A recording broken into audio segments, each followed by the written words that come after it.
All right, now I wonder. Oh, this is feeling pretty drawish to me. It is. It is drawish. I'm But kind I of think losing the he will 8-0 still try. dream. He will still try. Let's see. He gets a tempo on the bishop. Can he get over to c3 with his king? What? What? Yeah? What? He did it! He did it! Excuse me?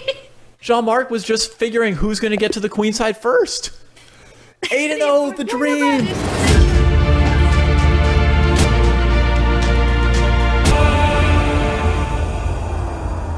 Welcome everyone to the Pro Chess League Super Saturday. How excited are you about it?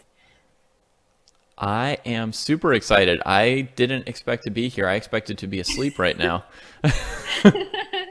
Thank you, David, for waking up to jump in and commentate with me. I really, really appreciate it. And I think the fans here on Chess.com and on Twitch are also happy to see finally that we are live.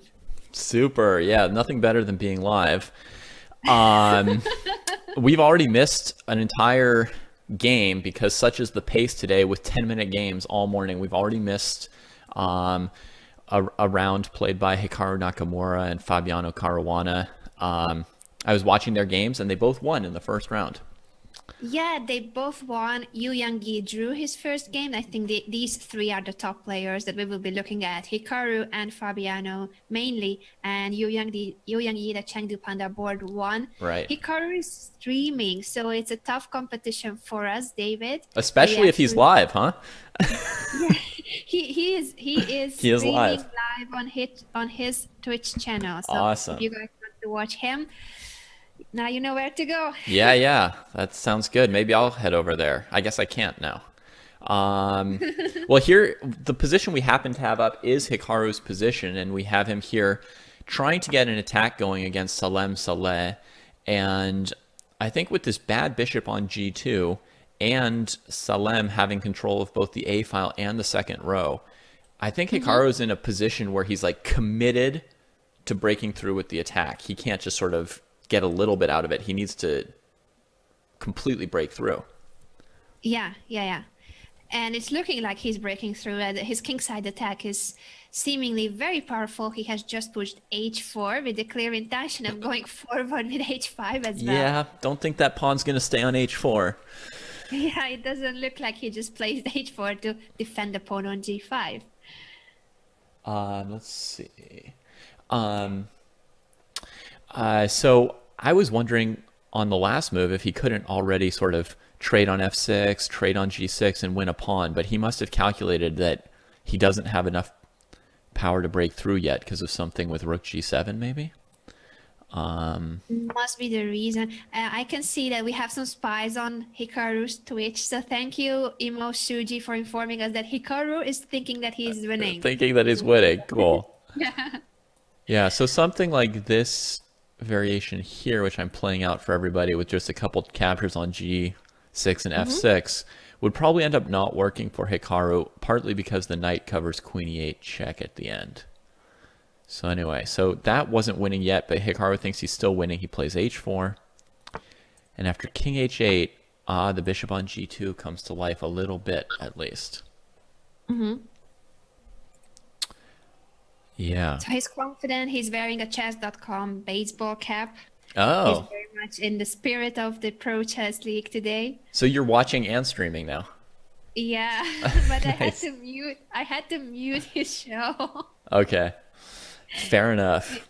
Maybe I would need one earphone listening to Hikaru, and with the other I'm listening One on to each you, side. David, and then I'm communicating what's happening on both channels. But I no. used to try and do that. I used to practice trying to listen to two conversations at once, trying to like see if I could learn to split my mind. Is that even possible? And it's tough. It's tough. And now I really can't do it anymore. No, I can't do more than one thing at the same time. So now when I read the chat, it's like, okay, I don't know what's going on the position. And if I look at the chessboard, I don't know what's happening on the chat. Yeah. I need to practice multitasking. Yeah, I know that feeling. Let me see. Let me try and get out of this mode. Okay, now I can see the comments on the Twitch channel. So if anybody has any questions, I can see you shout out guys to now. everyone on Twitch and on Chess.com. We will be looking at both chats today. Yeah. And you can also tweet us by using the hashtag #ProChess. So as we have mentioned, we will mainly focus on the top boards. There are just so many great players facing each other today. It's super sad today, which means that every board one player is facing every other board one player, and board twos against board twos, and so on and so on. Central and Eastern division against Atlantic and Pacific. David, what do you think about the 4 divisions and how the rating average is higher in favor of one group? I haven't looked at that yet. Who do you think is which division do you think is the highest rated? Like intuition. Intuition? Yeah. I didn't look at the pairings, and my sheet here, which has the pairings, I'll show everybody my sheet of pairings. My sheet here that has the pairings and all the players' names also has the ratings. So once I look at this, then I know. That helps. Then I can kind of see that the board one. In our group, the Atlantic and Pacific is winning by rating average on board 1, 2, and 3, but not on board 4. Right. So it's interesting how the team composition is different, the strategy of each team, having a higher rated board 4 in Eastern and Central Division, but Atlantic and Pacific seems to have tougher players. Yeah, I mean the board 1 average is 70 points higher. The board 2 average is pretty much 90 some points, pretty much a full 100 points higher. So, I mean, I only usually watch the Pacific Division because of, work and schedule and my own job as a caster for the Pacific Division. And it looks like they're higher rated than these other divisions. So I expect that the Pacific teams like the Pandas and the Destiny, and I expect that they will kind of stomp the competition today. And the Sluggers, I guess, have a strong lineup today with Nakamura, Mikulewski, and Margvelashvili, who's normally their board 2, playing board 3 today. I don't know. I would guess that those are the stronger. Yes, I think you're today. right. I'm normally in charge of the Eastern Division, so I can tell everyone that the Mumbai Movers are leading in the Eastern Division, and we have a debut today. Mr. Adiban Bhaskaran is playing for the first time today. He played last year, but this season, this is his first time for the Movers. And the 2 Indian teams in the Eastern Division, the Dynamites and the Movers, have basically all the Indian Olympic team, including Vishy Anand. He's not playing today, but he has played several times already. So it's incredible to see how the Indians are into this. Hikaru has just won while I was talking about the Indian teams. I know. He definitely cut the king off there. I'm covering your camera, I know. David. I'm fixing it. That's why I was. You don't need to give me this much attention, and I'm not the main host here. You are the host. I'm just the co-host. I'm your wingman. Yep. I was trying to silently fix it while letting you do most of the talking. I didn't mean to. That's all right. And now that we are cutting the camera. It's all right. We're good. I think I've done well enough on it now, so we can say that the Black King got pretty well cut off here by Hikaru's bad bishop on g2 once it came to e6. There was nothing left for Salem there, and hopefully that's the last wrinkle that we need to iron out today, everybody, and we won't be missing any more action. Fabiano has also started off 2-0. Here, it looks like he had some kind of a cool queen sack at the end. So let's just see that. Whoa! I also missed the cool queen pawn sack. on d6, and here he's got queen check and winning an exchange with queen takes c6, but he doesn't even go for that. He takes on e7 instead. Wow, nice. And if the queen took the queen, he would queen with check and end up a whole rook ahead. So black moves the queen away, and then pretty simple to break the blockade of that e-pawn with the sort of fake queen sack on c6. So very nice. Good starts for the 2 top American GMs.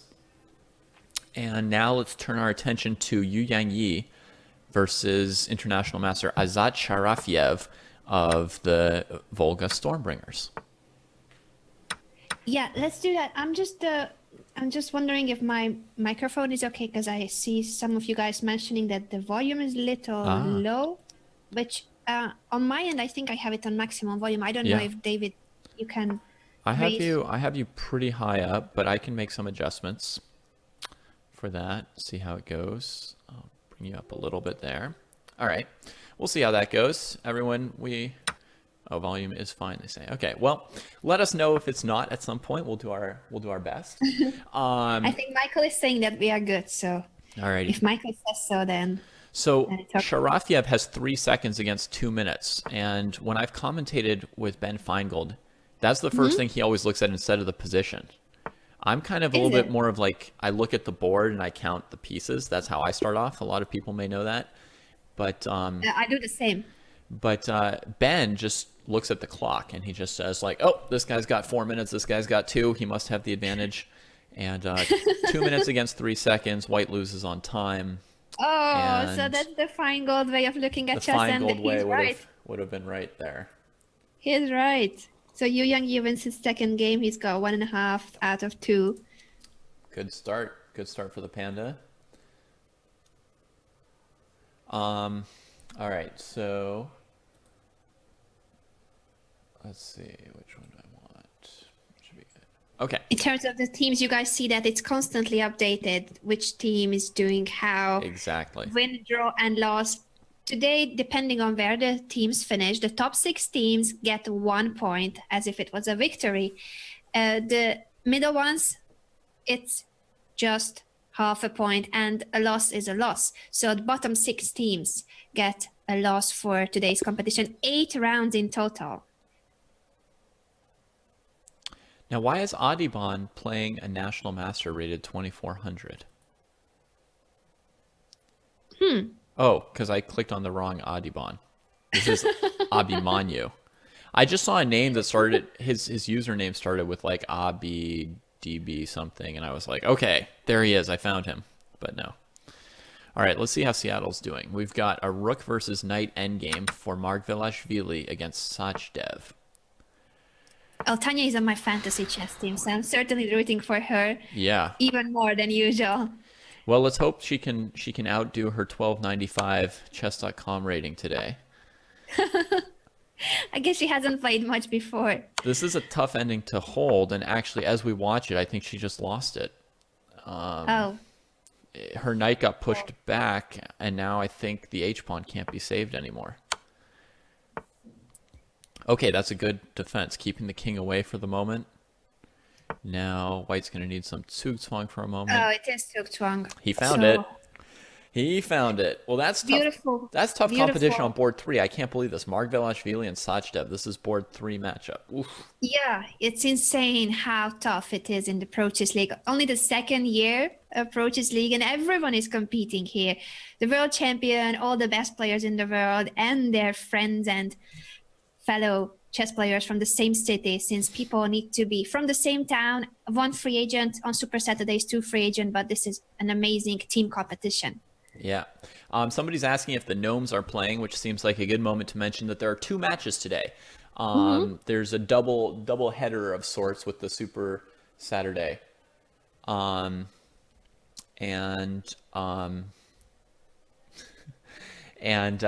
Magnus's team, the Norway Gnomes, will be playing in the second match today, which should be in a couple hours once this one's done. So yeah. That's correct. And we shall see if he's going to stream just like Hikaru. Yeah. Long day of chess available for those of you who have the time. Top GMs Let's all hope day that you have long. nothing else to do but watch Pro Chess League. It's Super Saturday, and we are super excited about it. Let's see. Alexander Bacot against Pascal Charbonneau, also about to end in a draw. So it looks like all the remaining games are just kind of mopping up endgames here. Maybe it's a good time to check the standings and see which teams are coming off to a good start. Sure. So who has won their first couple matches? Who's got a lot of points? Chengdu Pandas. The Pandas, I have them on my fantasy chess team, so Good it's good call. news. Good call. They lost their first match ever last week. But they're still in first place with 4.5 out Yeah. of 6 match points in the Pacific Division. So they are so far the best team that the Pacific has. One of our other best teams is down here in 5th place right now, the Dallas Destiny. But if the Destiny's not in 2nd place, that means the other divisions are competing quite well with the Pacific so far. Yeah, it seems. Jeffrey won his first round game, the board one of Dallas Destiny. He beat the Grandmaster Salem Saleh, which is a very good result for the young American. And as you have mentioned, they are doing very well in general. Now, the teams that are in danger in terms of not making it to the playoffs include the team of Hikaru Nakamura, the Seattle Sluggers. So they would badly need to win today and in the remaining 2 rounds to at least have a chance at qualifying. They are just very far from qualification. Really? And Yeah. so the Norway Gnomes. Gnomes have more points than the team of Seattle, but they are not about to qualify unless they start winning. Yeah. I mean, people who don't normally watch the Pacific, who see Hikaru play and see the lineup of the Sluggers, might assume that they're one of the heavyweights from the Pacific, but actually they've been struggling so far this year. Yeah. It's just crazy how tough it is. So you have Hikaru on top board, and even like this, your team is about to actually go down in the division, not to make it to the playoffs, but they might just not make it to next year's Pro Chess League. Yeah. The last time Hikaru played Super Saturday, several weeks ago, the other Super Saturday where the Pacific played against the East, he had one game where he tried to press a drawn endgame and lost. And afterwards, he was saying that he felt this pressure to score like 8-0 to basically win every single game. Oh like my. and this is sort of talking about the struggles of the team, right? Like if your team if your team is winning and you're the top board, you can take a draw here and there, and then press when you've got your chances, and if you score 6.5 or 7 out of 8 on Super Saturday, that should be a huge score. But if you're trying to score 8, that can be tough on you. Yeah, it really shows how this is more than an individual sport, as chess is an individual game, but here it's about team spirit and team competition. So yeah, it really affects how the players feel about their performance. Magnus last Super Saturday, he performed 5.5 out of 8, which was definitely disappointing to him as well. The Pacific is so strong that last time Caruana from the East was playing against the Pacific, and his rating expectation was 5.5 out of 8 with a 2800 rating. He was expected to score 5.5 out of 8. He scored 6 out of 8. And that was a really big accomplishment, and really boosted his team. So today he's off to an easier 2-0 start, and so he's accepting the Queen's begins. Gambit. Yeah. Nobody accepts the Queen's Gambit, do they? I was shocked myself. I was just switching windows and catching up with you. Yeah. When was the last time he played this opening? I don't know. But he's seriously threatening to keep his extra pawn, and he did it. So he does it. He's a pawn grabber himself. Now, pawn takes pawn should still win the pawn back. So what's the idea here? Okay. What's this? I don't know the variation this way. You play b5, a takes, and knight b6. Right. But Fabiano is playing very confidently and quickly, so we assume that this is all theory. Yeah, when you see somebody with more than 10 minutes on the clock, it's got to be a theory, at least private theory for them. Yeah. So he knows it all, equalizing very confidently. He has not missed a beat yet. Now, some people might not see why having doubled c-pawns and giving back the pawn would be equalizing. But I guess all the black pieces are pretty well placed, and that's kind of the point. But it looks it's a funny position with the rook on a6, doubled c-pawns, and the knight on b8. Still, very concrete position. Yeah, I mean, white has their trumps as well. They've still got space on the king side, the possibility of coming to g5 at some point. But I guess the c-pawn is keeping them from playing like bishop d3 for a kingside attack. So white has to decide whether they're trying to win the pawn on c4 or trying to create a kingside attack. because that would be two totally different ways to try and play this position, and probably they just need to commit to one or the other. Okay, so now he probably wants to play bishop f3. Like if Fabiano plays h6, he might be wanting to play bishop f3 here. He could also play knight ge4, but he's probably wondering if he can play bishop f3.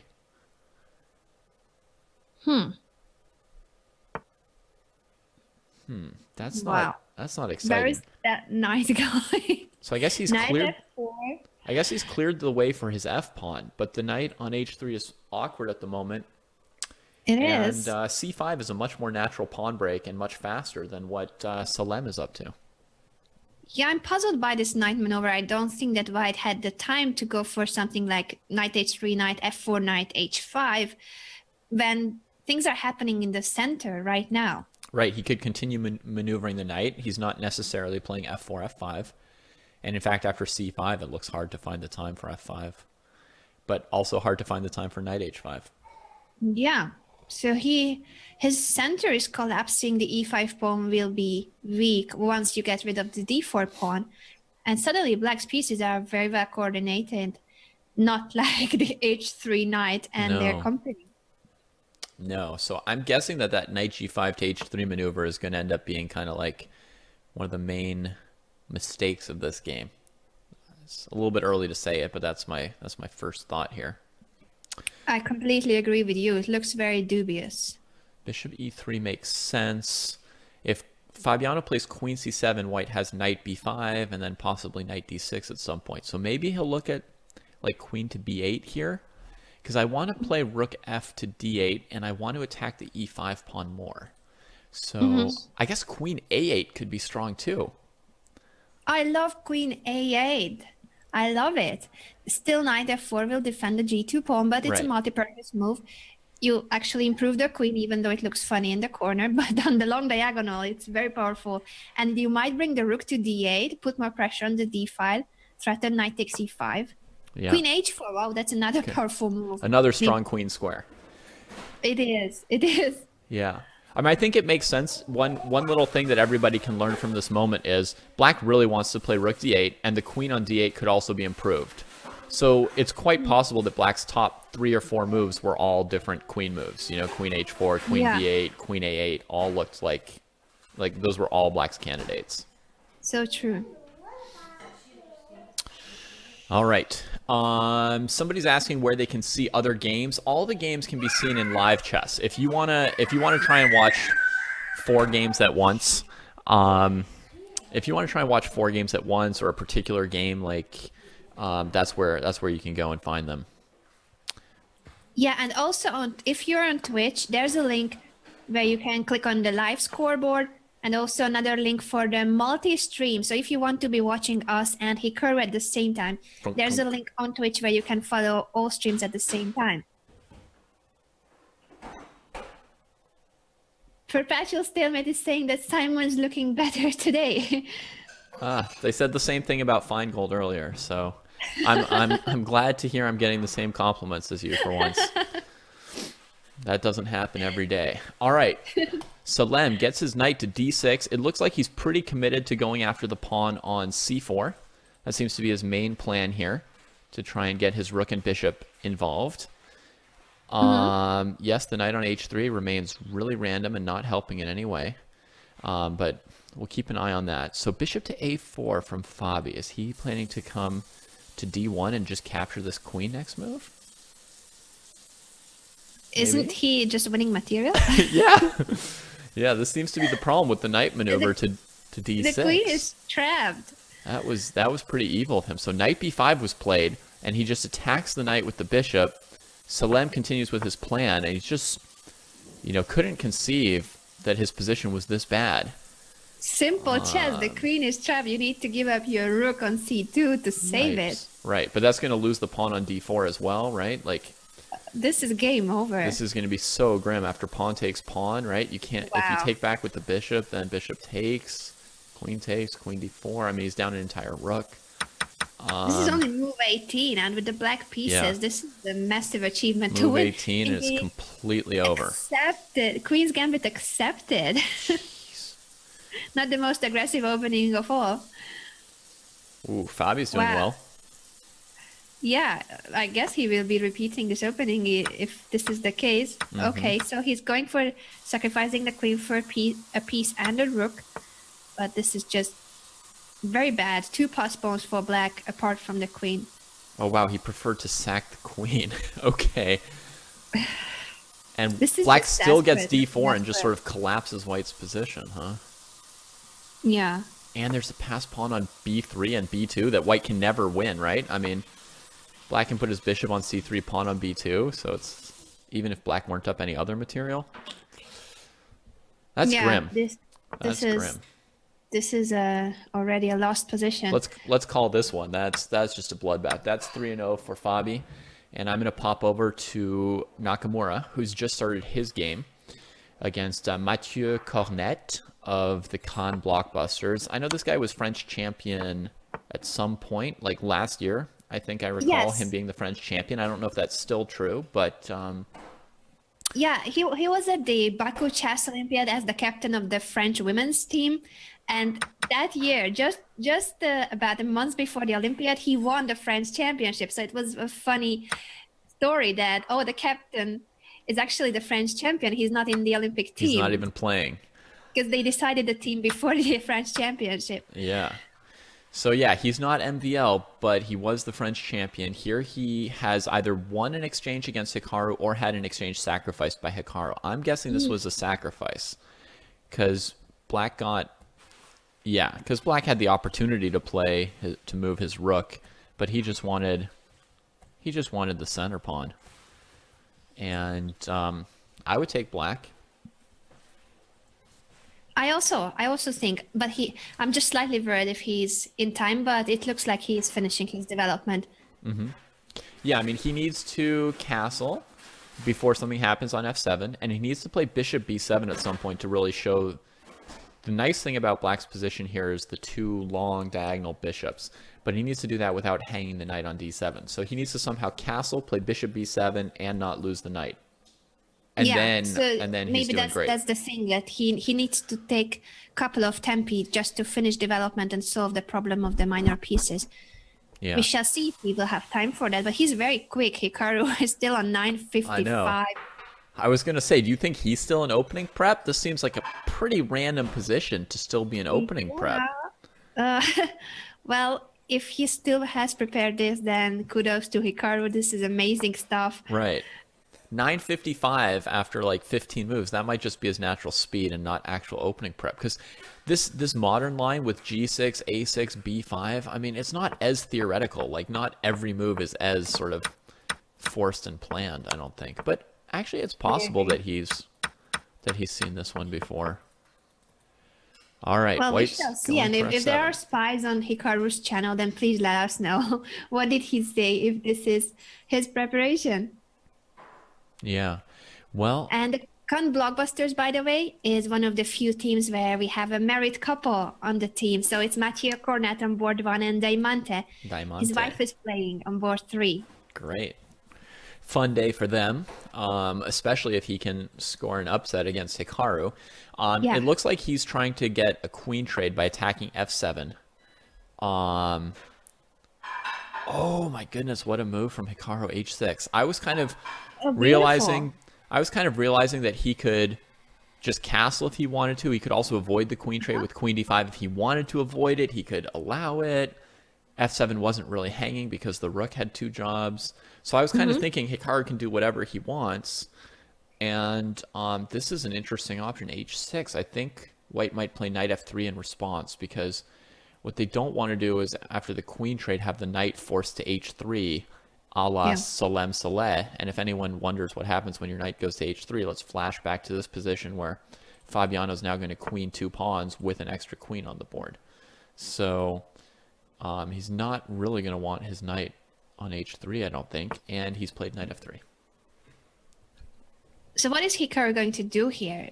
Because capturing on e1 looks like that's something that white wanted to achieve here. I don't think he will now, because I think what he wouldn't like about that is having to defend his e7 pawn. I think he'd find that annoying. I mean, he can play e6 and king e7. It doesn't feel to me like what he's going to want. So... I agree. I think he would retreat with the queen or place it somewhere. There are not so many squares, Not so actually. many. Queen c5, bishop e3, queen d6, maybe bishop to b2 would be annoying. Bishop to d2, maybe I'm misspeaking, but I'm trying to send the bishop to b4. Yeah. That could actually be annoying. There's some stuff to think about here.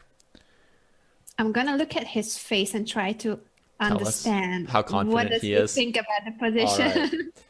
Do you know all the face numbers by heart? Oh, not so. Danny's an expert on reading Hikaru's facial expression. Danny is the world's leading expert because he's also the only person who has the dictionary of Hikaru faces. We hope that he will be joining us later. He's going to be commentating on the second session of today's Super Saturday with Alexandra Botes. So that's coming up with the Norway Gnomes and Magnus Carlsen. Yeah.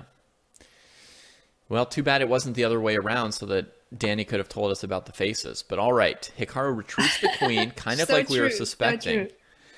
true. But he's probably not super happy about that. He invested 2 minutes of time into this move, you know, and now is not ahead on time. And I can actually, without watching a stream, predict the face that he had on. I'm going to give it a try, Anna. You tell me if I'm right. Kinda. Right? Yeah. The disgruntled, the like, why isn't this as good as it should be? What's wrong with me? He's not really happy. So Yeah. you guys did right, David. Yeah, he had to deal with this stupid e7 pawn. And I know, you know, I find it really annoying to defend my pawns, right? When I just want to develop and and one of my pawns is threatened, I always just want to say, can't I just develop? What is up with the stupid pawn I have to defend? And I can only imagine how vexing it would be if I were 2800 and I still had to defend my little pawn when I wanted to castle. I would be like, who do you think you are? I'm Hikaru Nakamura. I can castle. Why am I defending this stupid pawn? That was a fun conversation with Hikaru and his pawn. But yeah, that's what I can see from his face. He's certainly not the happiest person about this position. Yeah. Very focused and very serious. Too serious for what he normally Too serious, is showing. All right. So I would say the position is probably close to equal overall. White has managed to develop. Black's managing to develop. There's a little bit of looseness here on the king side, which is what Hikaru's not feeling happy about. You know, f6 gets weakened when he advances e5. So if he wants to justify his position, he might have to just keep advancing everybody at some point with f5 and g5. Yep. So There he goes. here they all come, and then he's going to have to hope that Mathieu isn't able to activate on the D file. That's going to be, once all these pawns move forward, then you kind of have to come around them as white. Queen B4 with the idea of coming into E7 at some point maybe might find a weak spot in Hikaru's position, and also has the idea of Queen D6, obviously after Rook to D1, but Yeah, I'm expecting Queen B4, and then do you think he's going for this pawn launch with F5 immediately, or he will start preparing it? I feel a little loose about the G8 A2 diagonal. Oh, bishop takes. I think we just entered Blunderville. But to answer your previous question real quick, after G5, you're always going to also play F5. There was no way that G5 wasn't part of just storming all the pawns. And Mathieu decided, hey, I can just sack mate here. His idea, pawn takes G5, knight takes G5, and the game's simply over because he's threatening Queen H7. If knight F6, he can take it with his rook. You know, and if the rook moves away from F8, then he can play some combination of rook F7 and Queen H7. But Hikaru just eliminates the knight on F3 with bishop takes F3, and now, you know, now Cornet's bishop doesn't have the backup he thought he had. And material is equalized immediately. Hikaru's at least equal on material now. And Cornet, he's not lost necessarily, but he's basically stuck pretending like, yes, I meant to do this terrible thing. Yeah, I agree with you that somehow, but he must have thought that bishop takes F3 was an option in the moment where he sacrificed. I think he missed it. What could he have planned here? He missed it, or he just misevaluated it. Yeah, I think he completely missed it. What was there to misevaluate? It's like his plan was to checkmate on h7, then his piece got traded, then he sat there thinking for a minute and was like I don't sad know. face. You're playing Hikaru, so I would definitely double check my calculation against Hikaru. He was probably getting excited, double checking calculations like knight f6, rook takes f6, rook to d8, rook takes f7, stuff like that. Yeah, And then maybe. it's like, oops, didn't check the main thing. I like this move, rook to d1. Hikaru's going to defend his king with queen g6 or queen f6 if rook to g3. So rather than trying to, play rook g3, rook h3 or something like that, he gets at the main thing, which is to go after this knight's position. That knight's not completely stable, and if the knight moved away like knight to b6, then suddenly he can switch over to rook g3. Queen f6 becomes worse because of queen takes queen, and it's not defended. So then, something like queen g6, and then he can start picking up all these pawns on the 6th rank. So Yeah. It's still, thanks to these active pieces, and as you mentioned, the d7 knight doesn't have a permanent support. Actually, white still is fighting. e4, yeah. very, very concrete. What does he want to do after rook g3? After rook g3, maybe queen f6 is the point. This is slightly tricky, right? That he's trying to deal with this checkmate without Yeah, so there's no rook before takes things fall d7 apart. because queen f1 back rank mate. Yeah. You're right. And if queen takes queen, then he can take with the knight. I mean, even there, it's not simple. White still has some chances. He can go rook d6, go after the a pawn. Yeah. But let's see what happened. Oh, those two moves just happened. Rook g3, queen f6. So Oh, look at that. that is a He's going for a rook surprising and decision. game. A rook and game where white is a pawn up, but this e4 pawn is very strong. Yeah. He better be really sure that he's right. Cornet is right. He can get his king to e1 before the pawn queens. I was going to say, I mean, like, you want to be really sure that the opponent's not going to be queening on you when you go for this. Hikaru is shaking his head. Shaking his from what head, I yeah. can see. He's not happy now.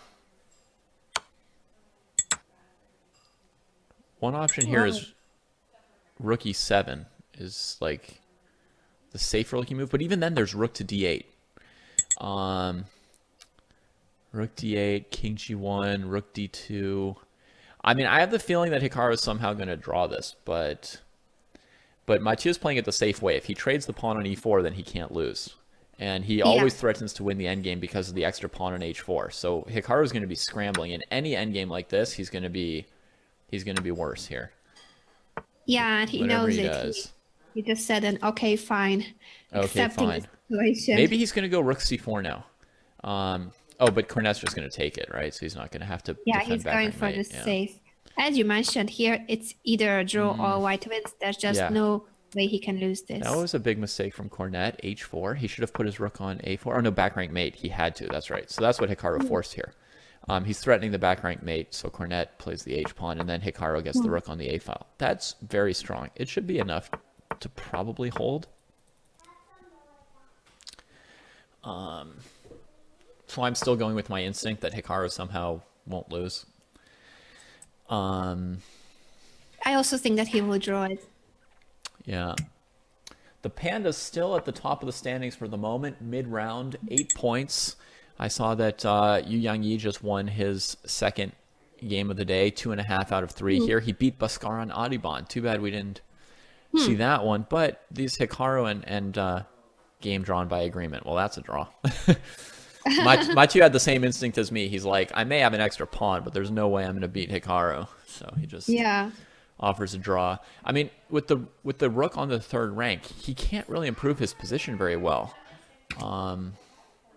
It's just so strong. Yeah, that's what the active rook does, cutting the king and also making the other rook passive. So, well, it was a very well fought game by Mathieu Cornet. He probably had chances, even more than a draw. Not here at the end, but the game was certainly very interesting. Yeah, apparently Hikaru called it a routine draw, and I agree. I mean, once I saw that thing where he was getting his rook to this active position, I knew things weren't going to work out. All right, let's see a board 4 game real quick. What is this king doing on f1? I'm watching Kevin Bordy now. Kevin Bordy, let me catch up with you. Blitz stream. Playing for the Cannes Blockbusters, Kevin Bordy. Last year, at least, he was also their manager. So managing and playing board 4. Here he's playing Megan Lee, younger sister of Michael Lee for Seattle/US chess fans. Let's see.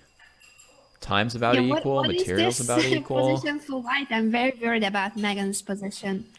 If her king were on g1 and the rook on f1, then this would be a pretty normal position. But the king on f1 tells me that something bad could happen to her. And Kevin has just spent like a minute looking for that bad thing. He wants this almost something. Looks like Fischer random. Since I commentated on the Carlsen Nakamura match, I'm looking at positions as if it was Fischer random, and this looks like Fischer random. And this looks like Fischer random.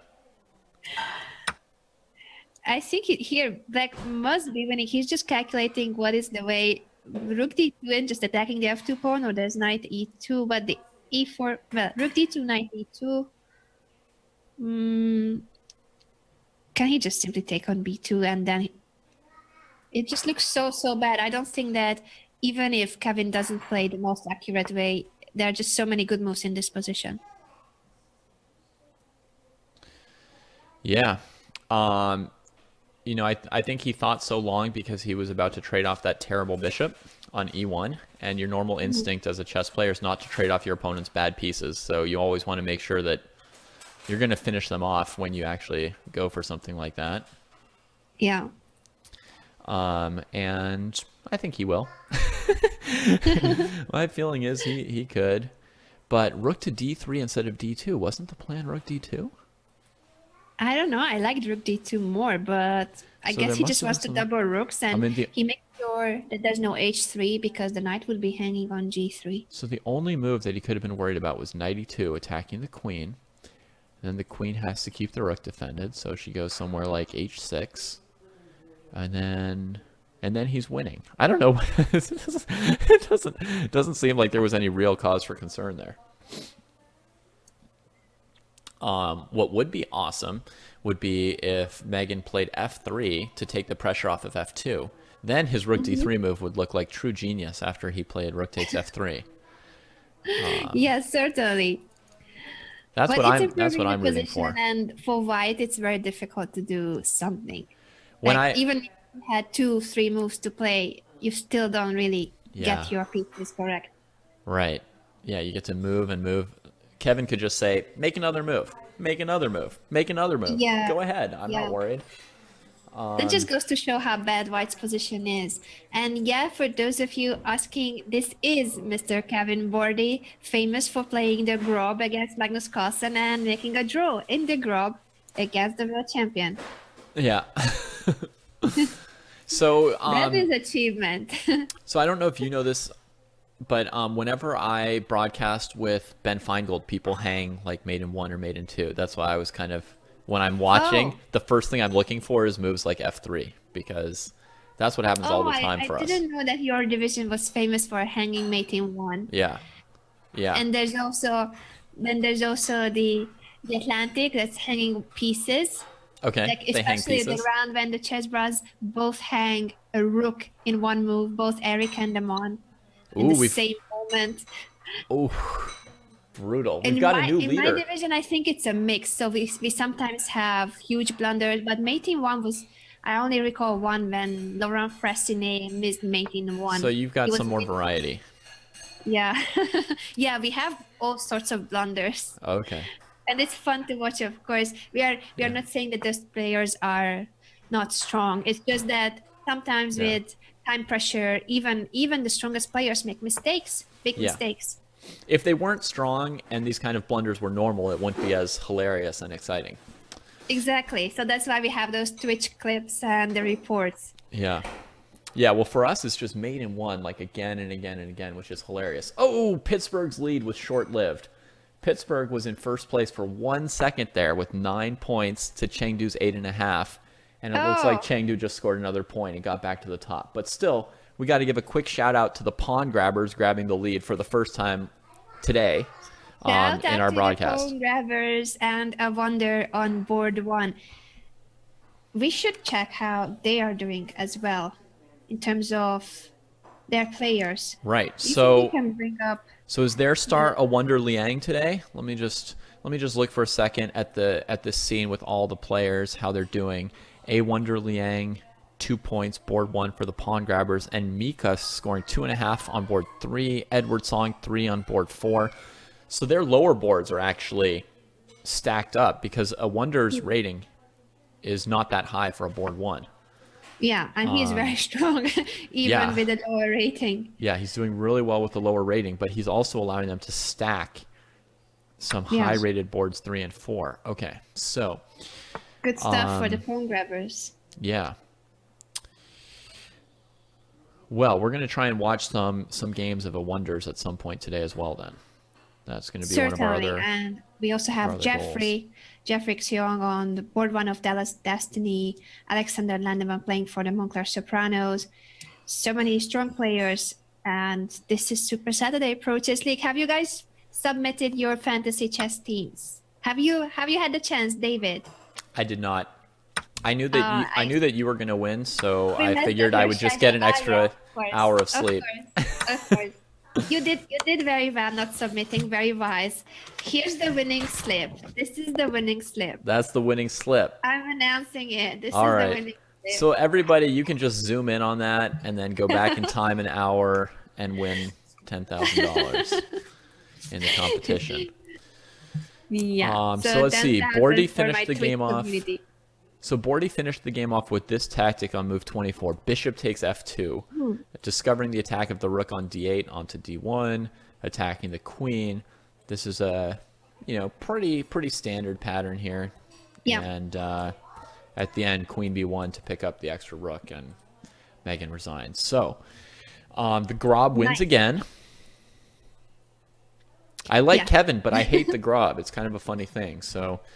Does he play it all the time, or just when he wants to mock his opponents, like of the world champion? I don't know, but he said a lot of positive things about the Grob, and if I were a commentator, I would say a lot of negative things about the Grob. So there would be a kind of clash right there. I see. But it looks like that completes round 3 pretty much. There's one endgame being played out here by Matej Sebenik, one of the Ninja Turtles.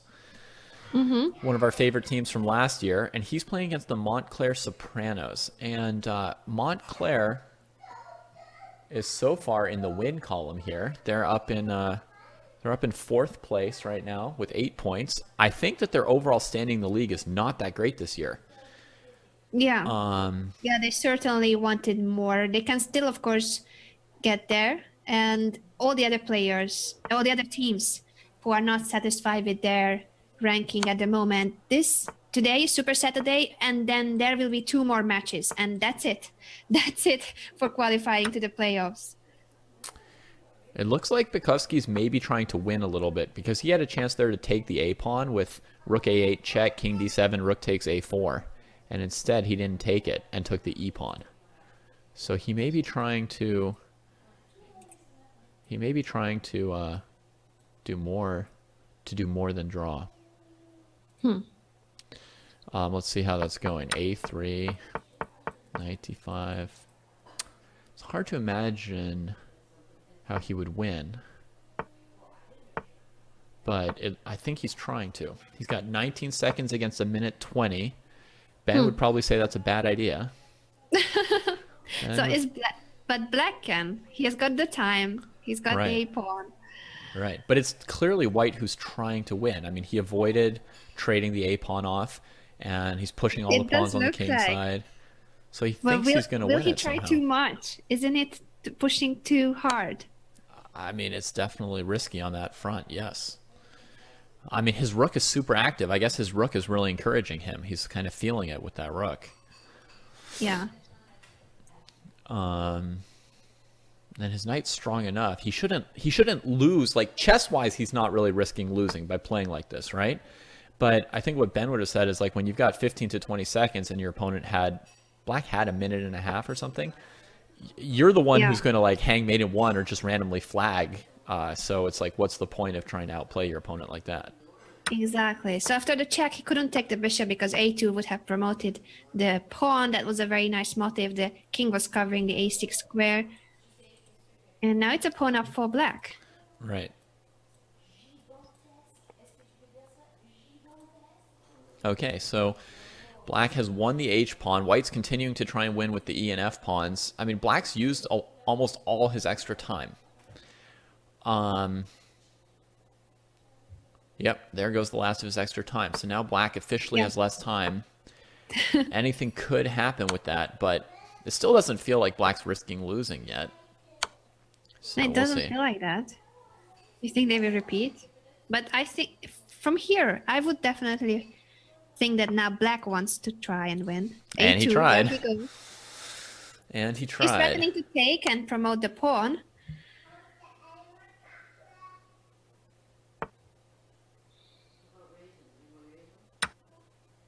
Oh! All right, trades off now. Stabbed into the Bishop fork. a3 though. Bishop a3 though. This might be losing. Whoa. There's some risk here. Takes, But takes. the King e-pawn? here. Knight check. Can't take Wow. it. Yeah, that'll save it. Tactical motives from both players now. Yeah. Who is winning here? The knight has escaped. The pawn promotes. The game goes on. Now it's better to be white. I mean, there's the idea of bringing the king to g6, which is really dangerous.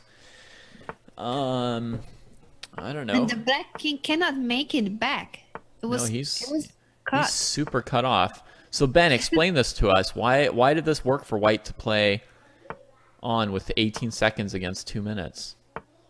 This doesn't make any sense. Both players were I think it's time to play much at h5 some here. point. I think h5 needs to be played, but g5. All right, takes. This should still be pretty safe, right? Yeah. Yeah, it's gonna be a draw, and if black king f5, sacrifices then the bishop. h3.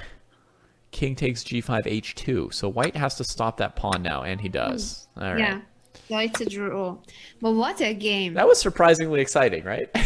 Yeah, a lot of fun between Sabanica and Bukowski. Yeah, Bukowski played that really fast, by the way. I mean, he had like 17 and a half to 18 seconds when that started. He played 20 moves. Yeah, for the 1 whole second. game.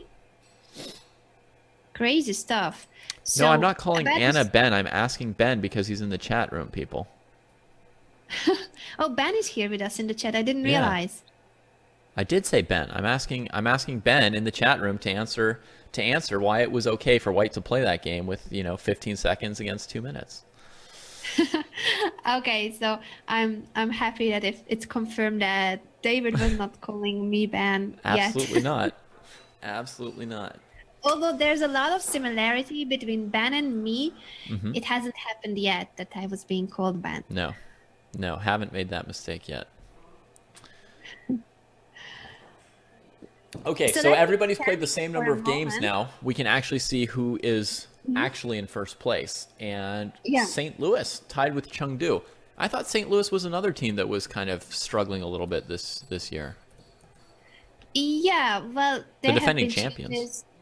Yeah, reigning champions, and they were struggling in a couple of matches. So you're right that they haven't had a dream start to the Pro Chess League. Now they are at the top of the standings. Aha. So in the, in today's, In today's not in the event, okay. overall. I don't know if we can bring up the overall or we just I mention. can. I've got everything. At my... They are in the qualifying spots, but not with a big margin, which is definitely not a very satisfying position for the reigning champions. Gotcha. 3-3. That's not an amazing lineup. Whereas the Pittsburgh Pawn Grabbers, who were like a last place team last year, I mean not last place, but I mean they were one of the lowest teams in the standings last year, and they're actually up here in sole second place. So and they're in third place today. So they're the ones trying to stake out a claim to being tops, to being one of the top teams in the league now. Yeah, and also I think here on Twitch there are so many Chess Bra fans, and they must be sad to see that the Chess Bras are not making it to the playoffs. As for the moment, they need to win today and in the remaining 2 matches. Right.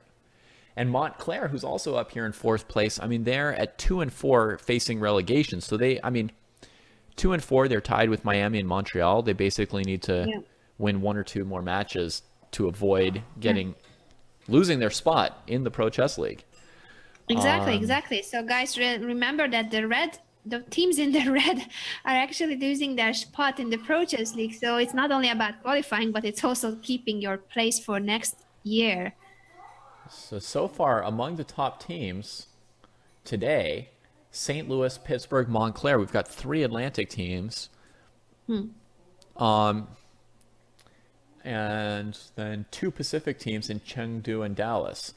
So the Eastern and the Central are not doing as well today. We've got the Armenia Eagles at 4 and 2, one of the top teams in the Eastern Division. They're the only ones here in the win column at 6 points so far, and even then they're tied with Cannes, Buenos Aires, and Seattle. So I don't know. These standings that everybody sees above us with the wins and the draws, these standings are not in tiebreak order yet, right? They're just maybe like alphabetical by points or something of that sort. So it doesn't necessarily even tell you that Armenia would get the win at this point. It might be Cannes or Buenos Aires or Seattle. So yeah, exactly. So yeah, all right. Let's see. So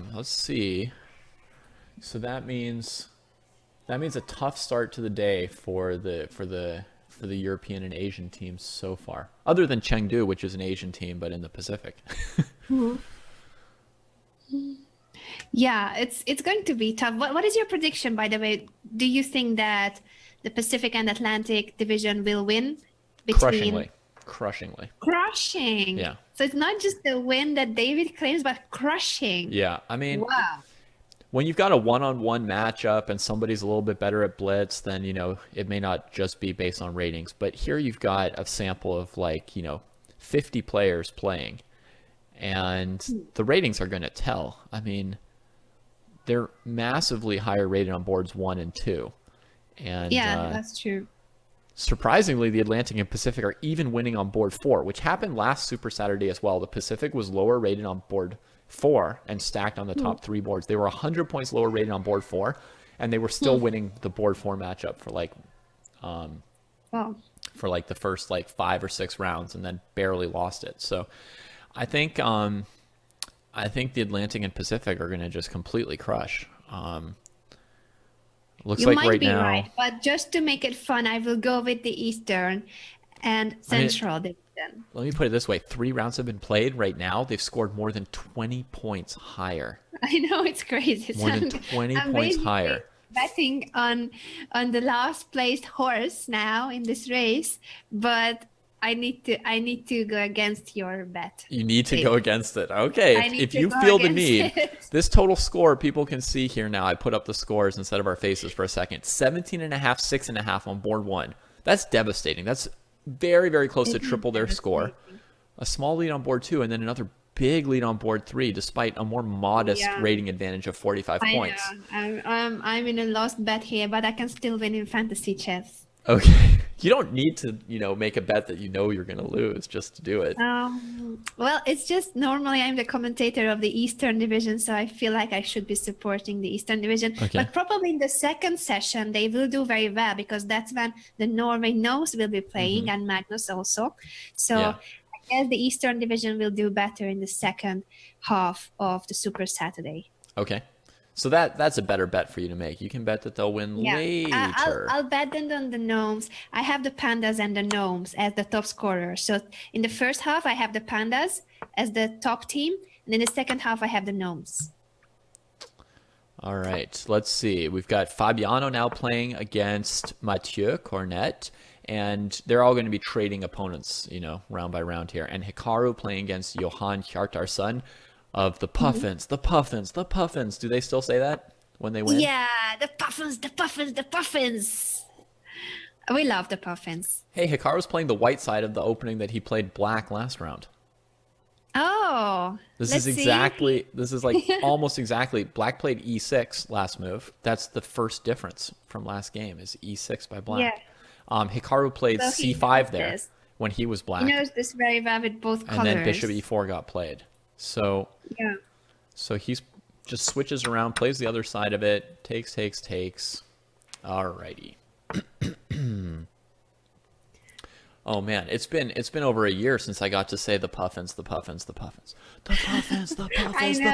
know. It's good times. All right, Good let's times. sail it home, Hjartar-son. Sail it home. And then we will definitely have a clip of them, because they also always have streams. So it's not just Hikaru. So many other players and teams usually have their very own streams about the Pro Chess League. So I'm pretty sure that the puffins. What am I saying? They're not penguins. I looked at the logo and I said the puffins. Penguins. They will ban me from now on. I used to be a puffin, but now I'm a penguin. Okay. So yeah, they also stream normally about their matches. Cool. The puffin. Well, I think Hjartar-son has decent chances so far. He traded the light squared bishops, then flipped things around to a French pawn structure. He's got so many pawns on light squares. It makes me happy. Good chances of blockading across the light squares. And so far, Hikaru's strategy seems to be to stop Hjartar-son from playing c5. Mm-hmm. But I think his main plan... Succeeding. Yeah. And sorry for talking over you. Yeah, no, I was just going to add that I really like the control over the c5 square, and that he's got more space, easier piece placement. And once again, we see that he has these attentions. H3 this time to prevent knight g4, but I wouldn't be surprised if in the future he even pushes g4. Yeah, that's a bet I will take or make, is that Hikaru will play g4 this game, because stopping c5 is all well and good, but if all he ever does this game is stop c5, that's not going to win the game, right? Correct. Yes. You know, unless he just wants to like draw a picture of himself on c5 and then send a photo. But I think to win, his plan has to be to break the blockade on the king side, where he has extra space, and so he's going to play g4 at some point, whether it sacks a pawn or who knows what, but he's going to play it. Yeah. A5 was a nice move. In case of knight c4, he would have just moved the bishop and then the knight on c4, nice outpost, but it would have been trapped after b3 and next move. Yeah, that would have been unfortunate. So a5, further blockading the queen side. He's got so much space. He can play b4 if he wants to, and the knight can no longer get to the hole that you leave on c4. So that hole wouldn't even matter, as far as I can tell. Hikaru can play b4 at some point if he feels the need to, and I don't see any downside to it. You were right. He is just simply making sure that black has zero counterplay. Look at those heavy pieces on a8, b8, and c8. Ugh. And then he will start his attack on the king side. Yeah. So I think Hjartar-son may have slightly messed it up with his knight b6 move. Like a5 and the following blockade was just... That's not what he wanted. He wanted the queen side to open up somewhat. When he played queen b8, it was looking at possibilities of taking on a4 and trying to do something on the queen side. Now, the entire game is going to happen on the king side. So he needs to start moving his king to b7, like now. It may look slow motion. The board may look locked up. But if I were his coach, I'd be yelling at him, "Move the king! Fly! Fly, you fool!" I think we will see that. I think he's listening to you, even though he's dreaming. And he will do that. He's got to get this work out of the way. That's it? If knight takes a 5, g4 trap. Oh, but wait, g4, and then h takes, knight g7. He just goes for the kill. He's not even worried about preparing it. Wow.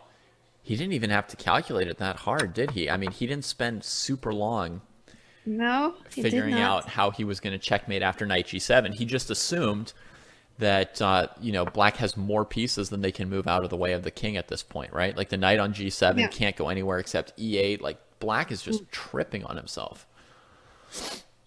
Wow.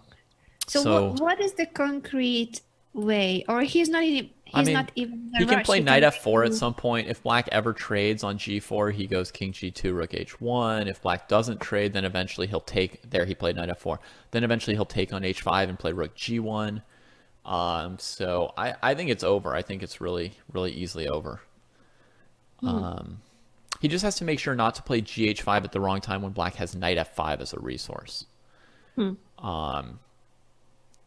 So he'll move his king to the H file and play rook G1, maybe have rook takes G6 prepared before he takes on G takes H5, knight F5, you know, sack on G6 or something. Yeah, this is just such a powerful position. He can simply bring his rooks to the G file, and black has barely any space to move around with the pieces. Yep. He's pretty much got a win locked in. So black's preparing to go to G5 now. That's his way to getting out of this, maybe. So he has to calculate now rook G1, bishop G5. You know, and then trading stuff and taking on H5 at the end. Black might have knight F3 check. So he has to be a little careful here. This is the one move he really needs to calculate. And he can also consider knight takes G6 as an extra candidate move here. Rook to G1 and knight takes G6 are sort of the obvious candidate moves. He could pawn to H4, pawn takes G4 doesn't look good to me. I don't trust that. So he's down to just a couple possible moves. I guess knight takes H5 is another candidate move. Okay, he goes for the most natural. Yeah. Follow up now, rook G1. Now I think black's going to want to try G5 anyway. Let's just calculate what's going to happen. Bishop G5, knight takes is forced. Queen takes. Now I think queen takes, knight takes is forced as well. And now if pawn takes H5, there's knight F3 check. That would be quite an exchange sack. Let's see what's happened. They've made some moves. HG4 was played. That's surprising. Okay. I was expecting. I wasn't even looking at the right variation. Yeah, I thought that the whole point of this was knight G5. Why is he opening the H file actually? I don't know. And now he plays bishop G5. I guess it's because in this position white won't have the option of G takes H5, but I don't think Hikaru was going to sack that exchange. So, you know, if this point they still had the H pawns, now black would trade, and it would come out to be about the same thing, I guess. Yeah. The puffins. How did black survive this? He did. So he's Hikaru just allowed this bishop G5 idea, and now black is up a pawn. And I'm not saying that black's winning or anything, but they must be okay. Yeah. You know, the only thing I hate about black's position is the G7 knight. Oh, it's so hateable. It's like the worst piece on the board by far. By far. By a wide margin. Exactly. You don't even have a route for that knight to be improved. Like all squares are taken, even if you get 5 tempi to maneuver. He's got just nothing. Like he could play rook C8 and C6, and then as Anna is predicting, the knight could go to C7 and be just as crummy and trapped on C7 as it is on G7. There's no way out. It's horrible. Yeah. So that compensates for the sacrificed pawn for sure. Yeah, I don't think that Hikaru is like worse or anything with that piece around. And he can play bishop E3 and rook F1, and he's going to have a fair amount of pressure still. So I see some of you already claiming a draw, but I don't think that Hikaru has any draw offer thoughts on his mind, because this G7 knight is horrible. In fact, Hikaru might still be better, because how does black ever rearrange their pieces? You want to move the king out of the way so your rooks can go to the G and H files to defend stuff.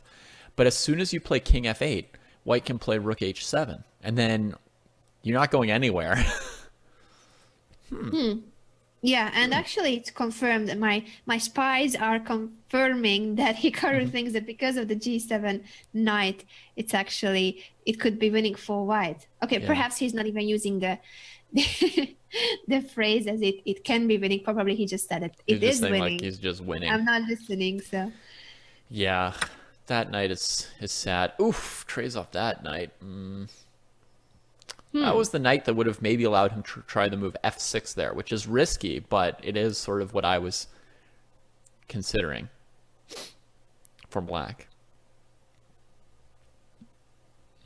Could be tough. I'm just going to quickly click over and see how Fabiano's doing. He had a slower maneuvering game. That's why I started with Hikaru. Playing against Mathieu Cornat from the Blockbusters. Looks like Cornet sacked a pawn with knight g5 just a couple moves ago. He got tired of the positional game. His bishop on a6 wasn't doing well, and he decided to just blow things open, get his bishop out. But pretty much just a pawn sack to improve one of his minor pieces a little bit with this dark squared bishop, and I think he's still in a difficult position here against Fabi. Yeah, I would certainly take white because I'm a pawn grabber, but he has some compensation. It's funny how both these games, so Fabi and Hikaru, in this case, Fabi has a pawn up and we take his position, but in the other game, it's the other way around. So in Hikaru's game, clearly having a pawn down and this horrible knight on g7 makes a lot of sense. Black is trying to make some progress in Hikaru's game. He has pushed the f pawn. He pushed the f pawn anyway. So knight takes f2. You know, I thought that was the knight that was maybe helping to play f6, but he trades it off in order to then play f5. Now you can't trade your g pawn because then this knight comes to life and Black's like better immediately. So he takes on f6, and presumably he'll have to play rook takes f6 now. And you know, Hjartarsson's getting his rooks out, but Hikaru has knight c5 attacking the a pawn, and you can't lose that a pawn. So he's going to be down a rook and a knight in a second. His knight will be stuck on g7 and e8, and the rook will be stuck defending a6. Oh, he got his knight out. Oh my goodness. No way. Oh my goodness. So now Hikaru plays rook to h5. Well, maybe it's too late. It should be too late. All his pieces are on the back rank. It can't be. Chess is not the way that this is played out here. Yeah, it's a big deal, but it's also surely going to be too late here. I mean, Black is just in agony. Agony. Ugh. Okay. Hikaru was not expecting this, I'm being told by our spies. Thank you guys on Twitch. All right. Well, now he couldn't have expected that blunder either. Rook check, rook to h1. He played it fast. Game over. That's when he gives you his like, "Are you serious?" look, and then just plays a bunch of moves really fast and resign. Yeah, he's like, very nice game by Hikaru Nakamura. Don't need to double check that. Can we just once again show that moment where he went f5? Yeah. Without much hesitation. Sure. A highlight moment. f5. Pawn that square is sack. controlled by 3 pieces of Black. Yeah. And, you know, he played it the moment Black moved this bishop off f8, you know. So it's like he knew that, like, if Black ever moved that bishop, he would just do it. And he didn't have to be sure of how he was going to win. He just said this knight on g7 is going to be so bad that somehow it's going to work out for me. And honestly, over the next several moves, he didn't accomplish anything very special, and Black seemed to diffuse the situation with this queen trade, but he just never could recover from that knight. Yeah. Yeah, I love this f5 move and how he went with intuition. Of course, it's a typical Hikaru style, and we love seeing Hikaru play this way. Yeah. So, let's give Fabi some airtime here. How's he doing? Dark squared bishop trade. That isolates the knight against a bishop that's pretty so-so. I guess the bishop's not terrible, but I still like Fabiano's position. Yeah, a pawn is a pawn, even though Black is trying to create some compensation for it. By the way, those of you who want to watch other games, you have the chance to check other players. Since this is a stream that we can mainly show the board one top clashes, there are so many games to follow. But if you want to follow other teams or other players, just go to Chess.com and the live arena. So you click on play live chess, and there you see all the other games. You can pick the games you want to see.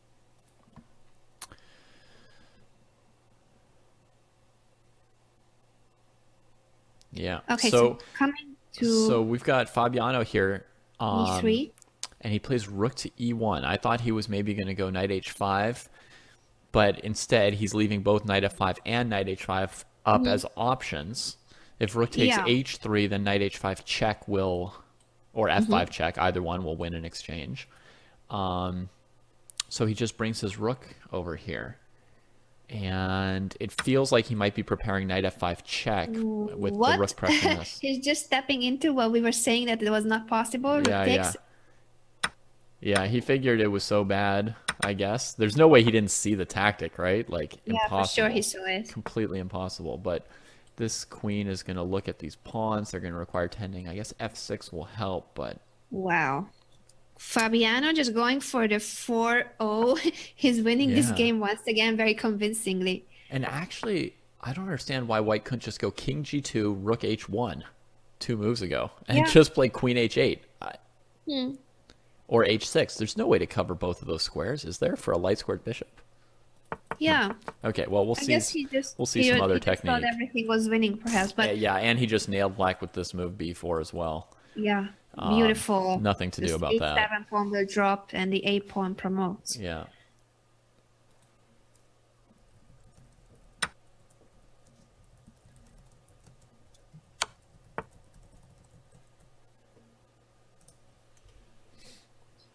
Oh, I see Ben is with us on Twitch. So Yep. he was indeed with us, but not on chess.com.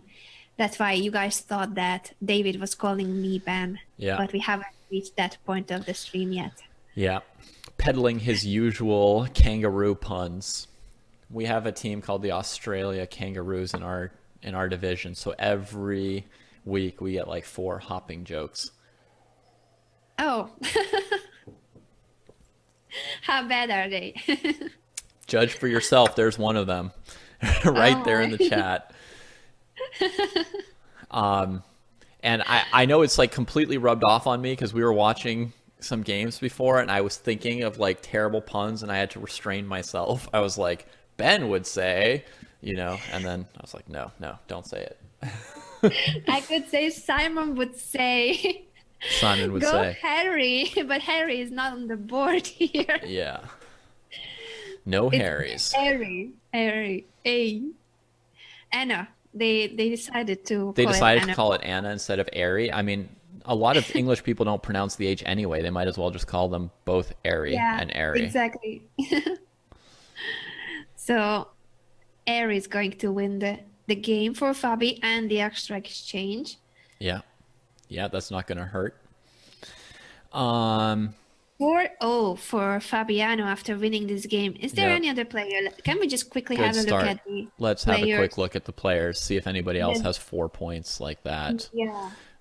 Jeffrey's got 3.5. That's pretty good. Yu Yang Me- Yi has 3.5. So he drew his first game. He's won 3 since then. And Naka has 3.5. So I'm not seeing any other 4s here. Maybe on a lower board. Advait Patel of the Montclair Sopranos. Oh, I should have picked him. Apparently. I should have 4 picked him. points. I didn't know about him. I have several female players on my fantasy chess team. Together with my Twitch community, we have submitted the form. So I have Chu Ruotong on board 4 Okay. there. And of course, I have Tanya on board 3 in Eastern Central, and Ju Wenjun on board 3 in the Atlantic. Ju and They are Ju. they are my lady warriors. All right. Yeah, I mean, I would have taken Yaroslav Zherabuk if I were picking. And it looks like Yeah, he's it's very strong half a board point 3. ahead right now. But I mean, isn't he like 2,600? Isn't he playing in the U.S. Championships? He was basically for a while just 2650 and such. Yeah, that's madness on board 3. Holy moly. I know. I don't know what is he doing on board 3. But I convinced everyone yesterday in the fantasy chess stream that since I beat him in a classical game, we didn't pick him. Uh-huh. But of course, he's very strong. It was just a bad day for But him. if he does well, it's even better for you who have beaten him. Yeah, I can claim that he's the strongest player I've ever beaten. Yeah. Wow. Okay, there's some good players there on that third board. I mean, once I looked at all the different options on board 3, Ju Wenjun, there's also Bikovsky, there's Zherabuk, there's Margvelashvili. Both Zherabuk and Margvelashvili should be board 2s. Like how can they be board 3? That's sick. And Ju Wenjun often plays board 2 for the Pandas as well. But today is the Juventus has just won, by the way, so she's on 3.5 now. Careful about my players. Go ladies, go ladies. I'm not trying to go after your players. I was just when I saw Zherabuk on board 3, it just made my eyes buzz, But I know, very very strong competition in the Pro Chess League. But So the many, reason- so many. the reason Zhu Wenjun is on board 3 this week is we have the Pro Chess League debut for this year of Li Chao. And for anybody who watched last year, Li Chao was like, through the regular season, was one of the most dominant forces. He was, you know, sort of an MVP candidate as far as his performance ratings for the Chess Bras. So...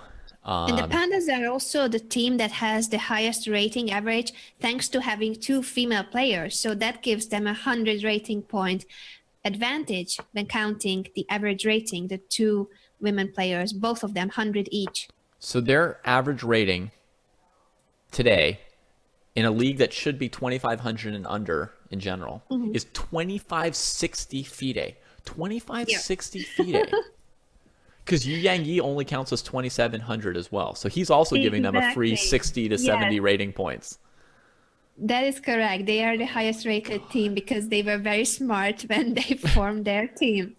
All the up in 2,700 and 2 ladies. So that's the perfect team. I mean, very smart or very lucky to have so many good players, you know? Like if you've got players over 2,700, anybody would know to put them on their team. You just have to have them. Yeah, very strong team. Wow. How about... I'm watching a Wonder right now. I finally got a Wonder up on the screen here. Awesome. And I can catch up with you, so I also see the pawn grabbers against the turtles. He's fighting a turtle, but it looks like he just cleaned up Luca's pawns. And 3 extra pawns. Looks like this is going to be another wondrous moment. Wow, a Wonder is just crushing the Pro Chess League. Just crushing here. Here come the pawns again. He's into the pawn grabber. That is the spirit. Crushing his opponents in great style, just like the other Super Saturday. Yeah. Wow. All white can do is occasionally set up a spite check. It's like 3-4 moves, move around, get a check. Then like, oh man, a Wonder, pawn grabbers. All right, they're doing well here in the standings. They're firmly in the win column, up to 12 points with that win, half a point behind Chengdu. They're really like in the competition for first place today. What a team! What a team! Very strong team too. Different strategy, not like the Pandas, but also very strong. And with so many talented young players, the rating is never what it's supposed to be. They are stronger than their ELO. Good stuff. Good stuff by Avonder. All right. Just won the game against the top board of the Turtles, Luka Lenic. Ooh, I found Adibon. His username on Chess.com is Fireheart92.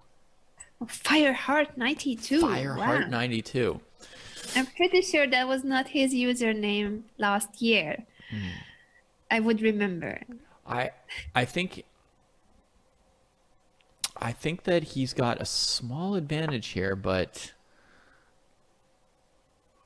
he's trying to figure out whether or not to release that B pawn. All right, he let it go. He had to think about that very carefully before leaving B7 with his rook. He's on a long journey to go deal with that B pawn. Okay, so King F7. So Black was afraid that if he played B3, Adibon would just come back to G7 and to B7 in time. And he'd rather try and get the rook down to H1 instead of B7, but Adibon's going to B7 anyway. I think Black's king is probably coming up to G6.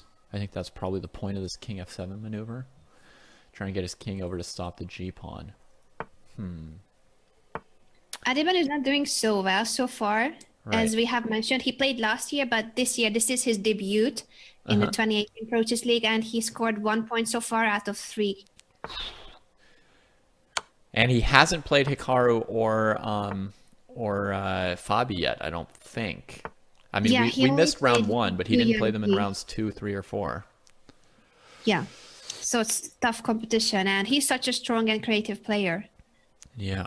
So he's struggling to win this one here, but I think he could go rook g8 now if he wants to. On b2, he still has rook b8. But on rook g8, there's knight to c6, cutting off b8. That's going to be annoying. Then he'll play like rook c8. Okay, king h7. The king's just going to come back to g6, I guess. But now he can finally play king f4. You know, the black king was trying to... Perez Ponce was trying to keep his king on g5 to cut the white king off from f4, be able to threaten knight c6 to e5 and stuff. And now actually Adhiban's maneuvered him back so that he got this space with his king. And now I think Ponce might fall apart here. 1 second. Oh, knight to a weird square.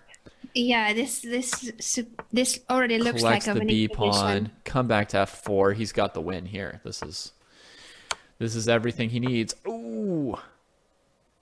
Did he mean to allow knight d3? I guess he meant to. And now he's coming to d4. Goodbye. Good night.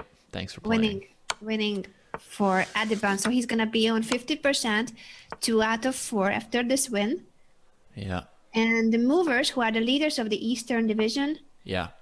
well, so far, they are not doing so well. Yeah, no, but maybe after this round. We talked about which teams were doing well today, but we didn't talk about which team was not doing so well. And the team that's not doing so well is the movers, actually, the first place team from the East down here in the loss area. Yeah. Yeah, that's just really disappointing for the movers, but now they are gaining points with the victory of Adhiban as well, so they can still get into the draw area and from then on jump onto the blue zone if they manage.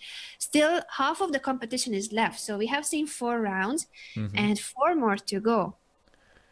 So if Chengdu started playing like Marseille and Marseille started playing like Chengdu, then we could still have everything turned around. Yeah. Very convincing, as you mentioned before, the play of the pandas, and now the pawn grabbers are doing very well. The archbishops, they are the top 3 teams at the moment, and we have seen their games as well, so very convincing victories. Those of you asking about Magnus Carlsen, he's going to play in the second half of today's Pro Chess League, which is right after this one. So 4 more rounds, and then the Norway Gnomos will be playing too. Looking forward to that. Oh, a team that I'm surprised to see how well they are doing, but I'm happy for them, are the Puffins. The Puffins. On 9 points. Up here in the win category. Yeah. St. Louis, Pittsburgh, Montclair, Chengdu. Very good for the Puffins. So right now the Puffins are the only representatives of the East, since Armenia has slipped down into this draw bubble here in the middle with 8 points. Buenos Aires, I guess, being 0-6 so far in the league, are actually doing relatively well today with 7.5 points. I imagine that even drawing, even putting up some points and getting a draw in Super Saturday would be an accomplishment for them at this point. Yeah, they are the only team overall in the Pro Chess League that hasn't had a single win yet, or a draw, at least. So 0 points out of 6 rounds. But as you mentioned, they are doing well today. The Puffins were so far not about to qualify, but if they manage to win today, that would give them chances for the playoffs. Yeah. That would be great. All right. Fabi has started, and he is playing Adhiban. All right. No Scandinavian. Play something weird. Play something weird, Bhaskaran. Come on. Give me some kind of crazy, funky gambit. Yeah, let's go. Okay, F5, F5, F5. Yes! Yeah, there he goes. That's Adhiban. That's why we love him. There we go. Let's go. Done. I mean, I always root for people to go 8-0, so I kind of root for Fabi. But last year at Wake on Zay, Adhiban made me a forever fan when he played all those funky openings. Same for me. And it was my job to interview him after every crazy game of his. Oh, yeah? Nice job for you. first-hand experience right after he came out of the playing hall. So, Adiban, today you played the King's Gambit. Now Yeah. you played the Scandinavia against Magnus. Are you just mocking him? It Yeah. was just so much fun to watch him, and he's doing the same now. So we really appreciate that he's a fearless fighter. Yeah. All right, what's coming here? Fabiano's thinking a little bit, but actually Audubon has less time, even though he's the one springing this weird opening. So how Yeah. well prepared is he for this? If he plays knight f6 here, the most natural looking move, then after pawn takes pawn, you actually can't recapture because of bishop takes c6 check, pawn takes c6, queen d8, king d8, knight f7, and dropping a rook. So the very natural looking move knight f6 is probably terrible here. Like losing terrible, right? Yeah. Because after pawn takes pawn, what else do you do other than resign? So what shall he do? So what is the next move in this opening? Normally when you Bishop play, to e7 to try to annoy that knight. as somebody who's played f-pawn openings, which, I mean, generally most people would be discouraged to do, but if you're playing f-pawn openings, as soon as you play the f-pawn, you need to play knight f6 or knight f3 if you're white, right? Like, you're just Yeah. like, just give me one more move and my position won't be so terrible. Exactly. But if you can't play knight f6, what are you doing? What do you even do next? Bishop e7? Just keep taking center pawns. Yeah, what? Wow, that is really goes to show how brave he is. There's this knight on g5 and he just takes on d4, but maybe this is the way to play. So what's going on? So logically, it gets out of pawn takes e5 as a problem, right? So that if Fabiano recaptured on d4, he could play knight f6 without any worries. So the question is, is there any move like queen h5 or anything that really hurts here? And I don't see it. So, all right, good job. Wow. So simple. He's not developing his pieces, just capturing pawns, and it's working. Now maybe queen e7? No, then white can just castle. Don't play those kind of mistakes when you're playing double king pawns. Do not do that. Oof. Knight f6, here he goes. F6. We'll take back with the queen, and then just let's place the bishop on e7 quickly and castle. All right. It looks like he might sort of get away with this. Might kind of escape. Oh gosh. Anna, there's so many games I want to watch right now. This is like killing me. I mean, look at this Li Chao game. I want to see part of his debut performance here. He's got an insane game going here against Lalit Baba. We've got Hikaru playing. We've got Adiban playing. And I want to watch a wonder as well. I can't do it all. We need to pick, David. It's tough, but we need to pick. It looks like Li Chao somehow lost a pawn in all these complications and basically has a horrible position. Oh. That's bizarre. So d takes e3, knight c7, bishop takes f3. And black actually came out winning one pawn. Uh-oh. That's not what I expected, Li Chao. All right, I'm not as excited about your game now. So back to Fabi. Knight f6 check, queen f6.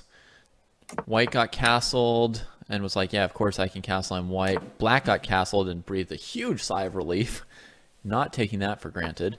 Bishop e3, queen g6. All right. So Adiban managed to get a perfectly fine position out of this opening, I would say. That's the way to go. You play anything weird, push your f-pawn, surprise whoever your opponent is, world champion, top player. Just go for him. Yeah. This is truly inspiring. The problem is, David, I feel like if we do it, we might just lose on 12, move 12. I've lost on move 12, so I can confirm it's possible. So it's not that easy as it looks. It works for Adiban, but not for the rest of us human beings. So I would expect bishop f5 here from black. But there is the concern that after the bishop's trade, white might go queen b3, queen b7, and win a pawn. I mean, you would want to play bishop f5. You don't want to just keep moving your queen all the time. Especially as you start to run out of squares for her. I guess it's okay. Just sack all the... No, you can't sack it all.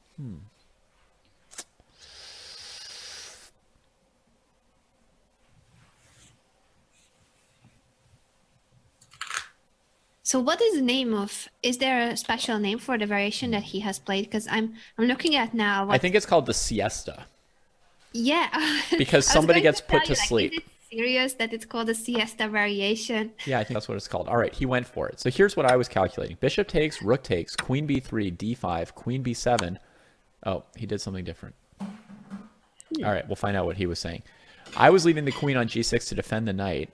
After queen b3, I played d5, and after queen b7, then I can play rook b8, queen a6, knight takes on d4. Super fancy. But he's found something else, and he thought long enough. I'm sure he found something okay. So how does this one work? But now he's thinking, so what was the idea? I don't know. This is the wrong time to think. I'm losing my faith. Losing my faith. I'm all out of faith. Oh, you're also a singer like Danny. In my head, I'm singing all the time, but because I have the worst singing voice ever, I try to keep it there. I try to keep it in my head, but every now and then it spills out a little. I don't think you have the worst singing. No, voice. I do. I can compete with you. I can compete with you for sure. Can you? My mom would tell me every day, stop singing, stop singing. In the car, in the shower, stop singing. And when your mom doesn't like your voice, you know it's bad. Oh. Well, Danny has a great voice. And when you said, let it go in the previous game, yeah, I was just thinking immediately that Danny would have just started singing. Would have just started singing it, yeah. By Disney. When you've got kids, then you've got really bad songs in your head. So Hikaru has sacrificed a piece here. I just went back a couple moves to show how he did it. So there's this knight on d4 from de Grave, which seems like super well supported. Unstoppable outpost. If you ever take it, you get this nice passed pawn. So Hikaru does take it. And then his knight gets kicked on f5. Maybe g6 was a move too much for de Grave, weakening the dark square diagonal because Hikaru was provoked. He took on d4. And now he doesn't even take back on d4 right away. He plays f4 first. Yeah. Right? So he's got the idea of e5 to win back a pawn. And, you know, if the queen retreated to get out of the fork, then he can play a move like queen d4 without a queen trade. So de Grave just develops his rooks and allows e5, which is also what I was thinking about. Like, is there some way to simply take on e5? But Hikaru takes that bishop instead. Oh, and he still has to retreat this. And now can he take d4? This sacrifice on d4 is really impressive. Vicious. Vicious. Man, de Grave didn't even really feel there was any way to try and keep his piece. He just gave it back pretty easily, but that means he's going to play a position down a pawn against the bishop pair. I say down a pawn because I'm assuming this one's a goner. If not, this one might be a goner on a4. Oh yeah, this is Dunzo. Just finished. He can't challenge this bishop. G. Not much more to say about that. Hikaru got him. Crushing for Hikaru. Pair of bishops. He's gonna take on d4. Just two bishops are killing the position. Very well played by Hikaru. Knight takes d4. Impressive move, and he sacrifices a piece for one pawn, then pushes f4, and it's all working out for him. Excellent play. Now, a less amazing sacrifice seems to be Audubon's. It just doesn't seem to be working out. So he played king h8, queen takes b7, now queen d7. Even here, I thought he would maybe play queen to b5 or something, but he just retreats. Yeah. Rook c1, ow. Just drops another pawn. Uh-oh, this is not what he wanted. All white needs to do for you to resign in this position is move the knight on b1, basically, right? You're sitting there like, if you get time to move your knight on b1, I resign. So knight d2, that's where I would resign. Good job, white. You got me. But in team tournaments, people play a bit longer. But this is completely atrocious. Man, he should have played my move. He should have taken on f5 with his rook. I know. This would have been much cooler. So weird. Once he took on f5 with the queen, he started thinking of the queen b3. I cannot believe that he missed that he's gonna be in trouble by dropping the b7 pawn. Yeah, my way would have totally worked, Anna. I just checked it. Yeah, I know. It would have totally great. worked. You should have told him. You should have told him before. I should have pinged him on Zoom and been like, dude, Adibon, I see you're not sure how to take back on f5. Do the rook. You've got this tactic with your queen on the 6th rank. Exactly. That's all you had to do. Oh, the misery. I think he might be like losing pieces now too. Oh. Oh, Fabi, unstoppable. We feel 5-0. sorry for him because he's an inspiring player. But Fabi, of course, we love Fabi too. So this was just a very exciting game up until the moment at Adiban dropped 2 pawns. Yeah. So Fabi wins again. It is 5 out of 5 for him. Amazing. 100%. Hikaru's going to trap all these pieces. Oh, man. The final position of this game is going to be like just tragic comedy. All right, let's see how some other people are doing. Salem Saleh's knight is on g6. That seems wrong. Seems wrong in some way. Knight takes g6. What provoked the knight? Nothing. Pawn to g6. He didn't have to do it, but he did it. All right. What's Yu Yang going to do about it? What's the plan, Panda? What's the plan? And, I mean, what is Salem's plan even? Is it like pawn takes g6, queen h6? Then pawn takes h5, rook takes e6, and then rook takes. There's a bishop hanging on d6, and maybe a threat here of rook g6. So that's g6, a pretty strong attack. That's a pretty strong attack. I mean, I don't see it all the way to the end, but okay, I see it to the end. I see it to the end. The mating threat is actually queen g5 in that position when the bishop's hanging on d6, because queen g5, if the king goes to f7, you've got queen g6 mate, and if the king goes to the h file, you have rook h6 mate. So it probably kind of a winning attack. But let's just go through that again. Pawn takes g6, queen h6. What moves does black have other than pawn takes h5? That seems like an obliging and bad move. There's not many other moves for black. If they go knight f4 to stop queen g6, then queen g7's even stronger. This looks like a crushing attack by Salem Saleh. Knight takes g6. Impressive stuff. Yeah, that move kind of came out of nowhere for Yu Yang. Shows you like even really strong players can still get surprised by some tactics now and then, especially 10-minute game. You're not going to catch every single thing. So we got some more blood here. Hikaru has won. De Grey have resigned. Let's see if the position was as sick as I thought it would be at the end. Oh, yes, it was. 2 outposts on the 5th rank for the bishops, covering all 4 main diagonals, and a rook on the 7th, and black's pieces are trapped. He has achieved everything one wants to achieve on the chessboard. Yeah, this is what I like. I like to take pictures of these positions and then put them in the mail to my opponent.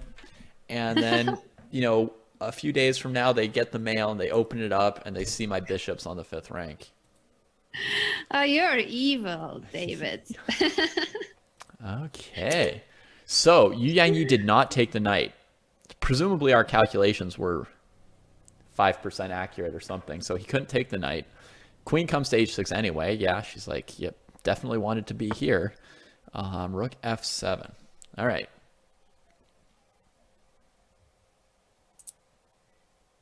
I wonder. So any move of this knight on g6 is probably winning here. Maybe knight h4 is the simplest. Because then even if black can stop knight f6 and rook e6, which they can't, you can then play knight f5 and win positionally as well. If you want to create a postcard for your opponent, right? Bring this knight to f5. Another postcard. It's in the mail. You just create all the possible scenarios. Like you could have lost this way, and that way. That's 3 postcards from David. Yeah. Yeah. Give them a couple different pictures. You know, before they had chess by internet, which our fans are used to, Yeah. There was chess in over-the-board tournaments, which still exists. It's not completely obsolete, so people will have heard of that. But before that, they had something called correspondence chess, and that involved sending an actual postcard or letter, which would eventually get to your opponent with your move, and then from across the world they would make their move like a month later. And then there was an article in Chess Life called "The Check is in the Mail," and the check is in the mail. Yeah, I like that. that's what I'm thinking of here. Sending the postcard to the opponent. It's in the mail. All right, so Salem, he had enough time to figure this out. He's getting a little bit fancy, but I like it. He seems to be risking rook knight f3 check or knight e2 check, but he found his way through here. He's going to pick up the queen and the checkmate and the everything here. It's very nice. Queen h6, a good detail as well, but rook to e8 is going to win in a second. Beautiful, beautiful game by Salem Saleh, who hasn't been doing well before. He was only on half a point out of 4 games. Yeah, that was a nice one, Salem. Nice one. Wait, you said he had half a point? Yeah. Wow. And now he just crushes one of the top players in the whole Pro Chess League. Yeah. Yeah. Well, that shows you, the character that a lot of the top players have to have. The ability to bounce back from all kinds of things going wrong, because you're playing against other good people. Sometimes you're going to get smashed. And, you can't just go 0-8 just because you had a bad first 1 or 2 games. Exactly. So, all right, very nice. Impressive. I clicked over and saw this Li Chao game is petering out to kind of boredom, but at least he didn't lose the game. So he's trying to keep pieces on the board, like he wants to try and win this game, but I would be surprised. I would be quite surprised. So let's check on one of the Armenian eagles, Samvel Ter Sahakian. Let me catch up with you. He's playing against Sharp Chess 22, Grandmaster Obregon of the Buenos Aires Krakens. And it looks like he's got an extra pawn, but there's some hanging pieces and stuff. So what is happening? Retreats the queen from bishop g5. If pawn takes knight, he has bishop takes knight, but of course white could win. Could consider knight takes g6, knight c6, different things. Okay, takes on c5, takes on e5. This position's interesting. White's got rook to d7. That's a big move. There it is. All right, so I think the idea is bishop c8, rook h7 check. Is that right? Does that look effective? I think that's what he wants, yeah. Queen h3, king over here, queen h6, and it's all diags. It's like a bug house situation here. All diags and checkmate. All right, so rook d7. That's huge. Bishop a6 was played. Rook h7 resigns. Boom! Wow. Score 1 for the Krakens. I know they haven't scored one yet this year, but at least they scored a game point today. The beautiful attacking games, inspiring sacrifices. Yeah. Another postcard. Another postcard. Another postcard. The rook h7 is in the mail. All right. In the mail. So it's Obregon winning for the Krakens against the board 2 of the Eagles. All right. Who else wants to get bloodied? Let's see what else is going on. We've got Fab Libby. That's Fabian Libizevsky, probably. Not Fabiano Caruana playing 2 games at once for 2 different teams. Libizevsky here. With 2 handles. Playing black for the Khan Blockbusters. His opponent, Min Le, is a super good speed chess player. Like, I don't know anything about the guy except I've seen him playing online, and his blitz and bullet ratings are super high. I mean, you can see 2,700 here next to his name. That's a big rating. So he's an IM, but he might not be a big underdog. He might be comparably good at rapid chess as some of these GMs. I did not know about his speed chess abilities. He just sacked his B pawn. I mean, his C pawn. He just sacked it on purpose to get the rook to the 7th. So he must have some kind of plan here involving rook g7 or queen b7. Probably both. that would be material. So what can Black do about I this? think he's got to keep his queen in contact with this bishop, so he's got to go to the b file. Yeah, So I that, agree. but not to b2, because on b2, then rook g7, king g7, there's bishop f8. Yeah, So I guess it's beautiful. got to be b3. It's got to be queen b3. And then if Uh-huh. white sacks, he can take. The king doesn't really have anywhere good to go. Maybe. Oh, that's the problem. He's going to lose because. Oh, bishop f7. That'll be the move to keep him in the game. Because then on queen c8, he's got queen b4. Because if you go to the wrong square, if you go to like king Yeah. h8, then white can win with bishop e7 instead of taking the rook. Mhm. Okay, some moves have been played. Wow. Let's see what they came up Queen with. takes e5 instead of queen b7. So he What's going doesn't. on? So he doesn't even go for the rook with queen d7 because of It's bishop mate, f7. So he isn't goes it? here. Is it mate? King f7, queen e7, king h6, bishop d2. Bishop d2, beautiful. Wow. There you go. The IM's got a postcard for you too. A new postcard. Wow, this was impressive. We were only looking at Sweet. queen b7 to try to get the rook, but he had the mating pattern already Yeah. uh, And on he his saw this. mind. And everybody, you can be absolutely certain when he played rook d7 here instead of defending his c3 pawn, he saw it. You know, it's not like he couldn't play queen b4 or some kind of normal move here. He plays rook d7. He's already envisioned this queen e5 motif probably because the other variation didn't Amazing. work for white at all. So he's already seen, and you know his GM opponent wasn't even certain that anything terrible was going to happen. And queen e5. Amazing stuff. Min Le. How is he doing overall? Let me check. Beautiful. How is he doing overall? Beautiful.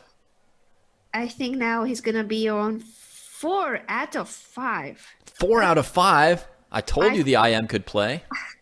I think so. I think it's not updated yet. I will wait for the score, whether it's 3 out of 5 or 4 out of 5, but still very impressive. All right, I'm checking on one of your fantasy players, Chu Ruotong, playing against Hemant Sharma. Her name is Ruoti, R-U-O-T. And it looks like she might lose. Oh no.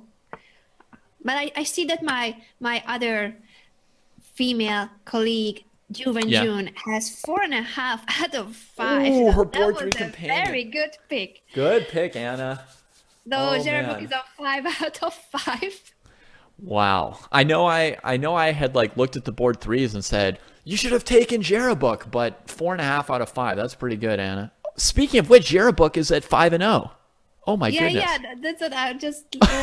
So I wouldn't have been wrong either about him. Jeez. Yeah. Well, Crazy something's stuff. got to give. They're going to play each other at some point, and we're going to watch that stuff and find We out should. if We your should. Let team me has the check. perfect fantasy score. When they play each other, let me figure that out. Yeah.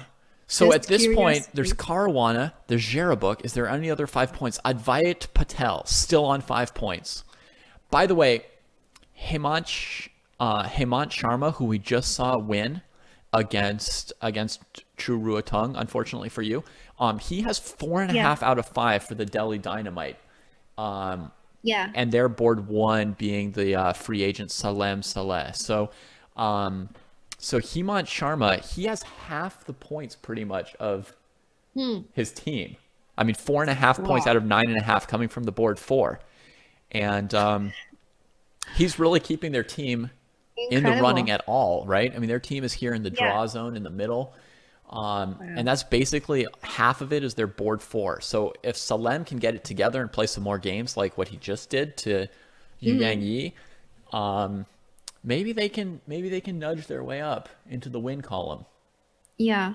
By the way, I've just realized that we will not see Juven June and Jerebook playing because they are in the same group. Side. Oh. Yeah. Yeah. Well, But they can face each other in the playoffs, so Yeah. they should both qualify, both the Archbishops and the Pandas. This would be of course, the most natural if those two teams should go through, and then we can see the clash between Jerebook and Juven June. okay. All right. Well, I mean, also speaking of them, by the way, up to the top of the standings is both of their teams, right? So St. Louis, Yeah. who, as we said, hasn't had the greatest performance so far this year in the league, 3-3 in matches, they have just passed Chengdu here, and they are now in first place by 1.5 points. And if we look at their board by board score, it's basically like you just want to pick them for your entire fantasy team. I mean, it's completely insane. I mean, they're stacked, so their board 4 is lower rated and has only 2 points out of 5, which is not even bad for a board. It's not even bad, right? But no, it's not bad. Fabiano 5, Varujan 4.5, and Jerabuk 5. It's like they are it's the not even possible. Team. The only 2 players, well, 5 out of 5 are from the same team, and they are called the Archbishops, the reigning champions. That is crazy. So the reigning champions not messing around today. They take the lead ahead of Chengdu. Chengdu a point ahead of Montclair and Pittsburgh, who've been having a good day overall. And then there's a real gap after Pittsburgh to Dallas and Seattle. I mean, a 3-point gap. That's where you sort of start to see like which teams are in better form this day kind of emerging, and it becomes sort of like at this point, if any of these top 4 teams, I know we've still got 3 rounds to play, but if any of these 4 teams don't get the win today, it would basically be a kind of like collapse, right? It would be something went wrong because they've been doing so well. Yeah, they've got 3 points over Dallas and Seattle, 4 points over Armenia or Reykjavik, and they would have to finish below them to not win. So, you can already say these 4 teams look like they're probably getting a win. And I'm curious to see if like St. Louis is going to keep up their perfect scores, or whether one of these other top 3 teams here, Chengdu, Montclair, or Pittsburgh, can challenge them for the overall Super Saturday victory. Yeah, I'm curious myself, and I also want to see if any of the teams who are right now in the draw or loss segment, can they somehow make it to the blue in 3 rounds? Make it to the blue in 3 rounds. I mean, yeah, Armenia, Reykjavik, Delhi, Buenos Aires, they should all have a chance. They're only like 1.5 points behind Dallas and Seattle. Now, Dallas and Seattle are probably like slightly the better teams, so they've got their work cut out for them to pass them. But it's certainly possible to make up, a couple points in 3 rounds. Yeah, we shall see. But I agree with you that it would be very surprising if those teams that are currently in the win zone would not get the win. And they are all teams from Atlantic and Pacific, which really goes to show how strong those teams are today in the Super Saturday. Right, so Armenia and Reykjavik are both dropped down to the draw section. So 6 out of 8 teams from the Pacific and Eastern are in the win column here. It's just devastating. Do we even want to see what the point total is? What the overall point total is here? Oh no. If I scoot over, we can see 97.5 to 62.5. This is when we too first much. talked about it, the lead was 20 and you felt obliged to root for the underdog. To support the European teams and now Asian, it's almost Eastern 40 Central. after 2 more rounds. I think we can give up on that bet. I know, but I will switch to what you suggested to me, that the Eastern Division will do well in the second session when the Gnomes are playing and when Magnus you got the Carlsen Gnomes. playing. Yeah. Man, so many strong players out there. We've got Jeffrey Xiong also on board 1 with 4.5 out of 5. We haven't seen a game of his yet, but maybe we should try and pick up one of his games at some point. If he can keep pace with Fabiano and Hikaru for board 1 honors, we've got Fabiano on 5, Knock on 4.5, tied with Xiong. None of them will play each other. They're all going up against the European and Asian teams. But maybe at some point, if he's in the running for top board 1, maybe we'll try and catch one of his games. Right now, I have Hikaru popping up on my screen and Fabiano popping up on my screen. So see if they can keep setting the pace. Yeah, we shall see that. We shall see that. And of course, shout out once again, and as always, to Pro Chess League Commissioner Greg Shahari, who is here helping us with everything concerning the Pro Chess League the whole day. So it's a roughly 20-hour work shift for Greg every time there's Pro Chess League. But hey, he's the one who created it. So yeah, and as Danny would take care of his baby. And as Danny has said many times, if you would tell him that like he could do chess as a living, he would, when he was young, he would just be like, how is this possible? This is so great. So yeah, Greg has to work long hours, but at least he's watching the best chess players in the world as his job. So Yeah, yeah, we are all very fortunate who have all of us who have the possibility to do stuff in the chess world since we love chess so much, and this is just great. The more and more events are emerging, and esports, so chess as an esport. Yeah. All right. Just clicking open some games. But we see Hikaru playing the modern defense, playing g6, and we saw him play the white side of the modern, then we saw him play the modern himself as black, and now he's playing it again. So he's definitely using sort of a new set of openings today, and again, unorthodox. Last time I saw him in action, he was also playing unorthodox openings, like 1b3 as white, even b6 as black, but he doesn't. Part of the point of playing unorthodox openings is for your opponents not to prepare for you. So you can't come into every single match and play 1b3. That completely defeats the purpose of it, right? Exactly. So today he's prepared to some extent, and it looked like he knew, 15 moves of opening theory. That exchange sack was part of his preparation. People watching his stream confirmed. So, he definitely did some preparation today to bring out a new set of things, and working out very well for him so far. It has been working out very well for him. He has proved it from both sides of these positions as black and facing it with the white pieces. And he definitely makes his opponents think, which is good when you have, as a time control, 10 minutes plus 2 seconds. Mm-hmm. Yeah. I will have a look at his face. Just curiosity. Just curiosity. How's the face? Yeah. So far his opening's fine. Let's see what Fabiano's opening looks like. I like this kind of weird little pawn mass that he's got. But DeGraev has the bishop pair and a little more space in the center. So I'm guessing that white's actually a little bit better here. Greg is omnipresent. I just switched to Nakamura's stream and Greg is also there. He's also there? How do you do that, Greg? How can you do that? He's multi-streaming. Hikaru has changed his outfit. Before he was sporting a Chess.com cap, and now he's wearing a Red Bull baseball cap. A Red Bull baseball cap. All right. Yeah. Sponsored by... If only I had 4 different sponsors to switch hats between, huh? No, actually, I'm not sure, but it seems that he does it on purpose. Mm-hmm. No confirmation from Hikaru's side. Yeah.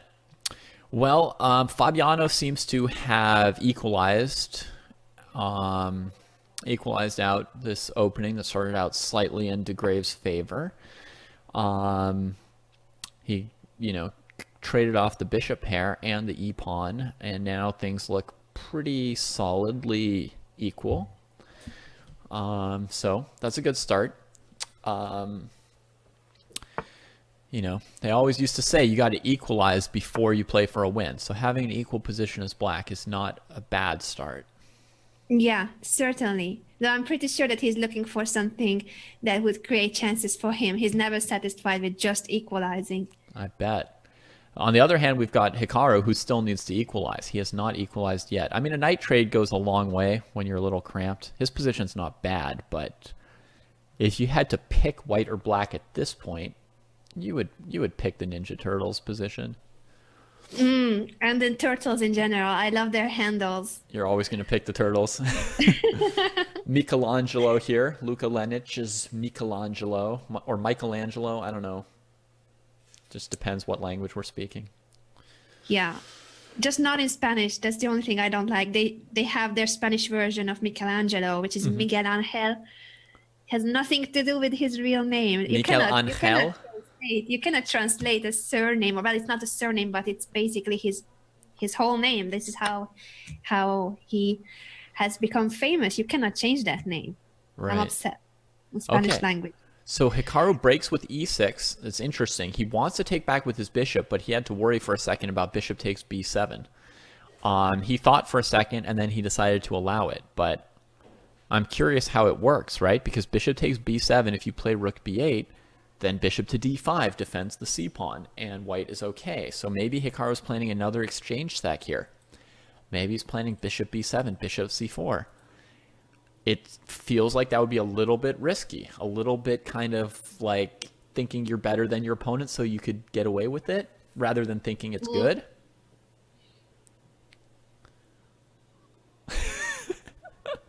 What have you just read? Just some comments in the chat, like what you were saying about the Spanish translations of names. Some guy's saying that his girlfriend has a book written by Julio Verne instead of Jules Verne. This is it. It's true. This is what happens to names in Spain. Oh, man. So, yeah, That's Miguel funny. Angel. Okay, so he But plays... Miguel Angel could be my neighbor. That's my problem. Miguel Angel is a normal name in Spain. Your neighbor can be called Miguel Angel, and your uncle can be called Miguel Angel, but that's not Michelangelo. Mm-hmm. So yeah, that's just that's a side note from Anna, who loves linguistics and goes mad about some Spanish translation sometimes. Yeah, you're like, don't mess it up. Language is so cool. All right, so I'm wondering why Luca couldn't, or Michelangelo couldn't keep the extra pawn with bishop d5.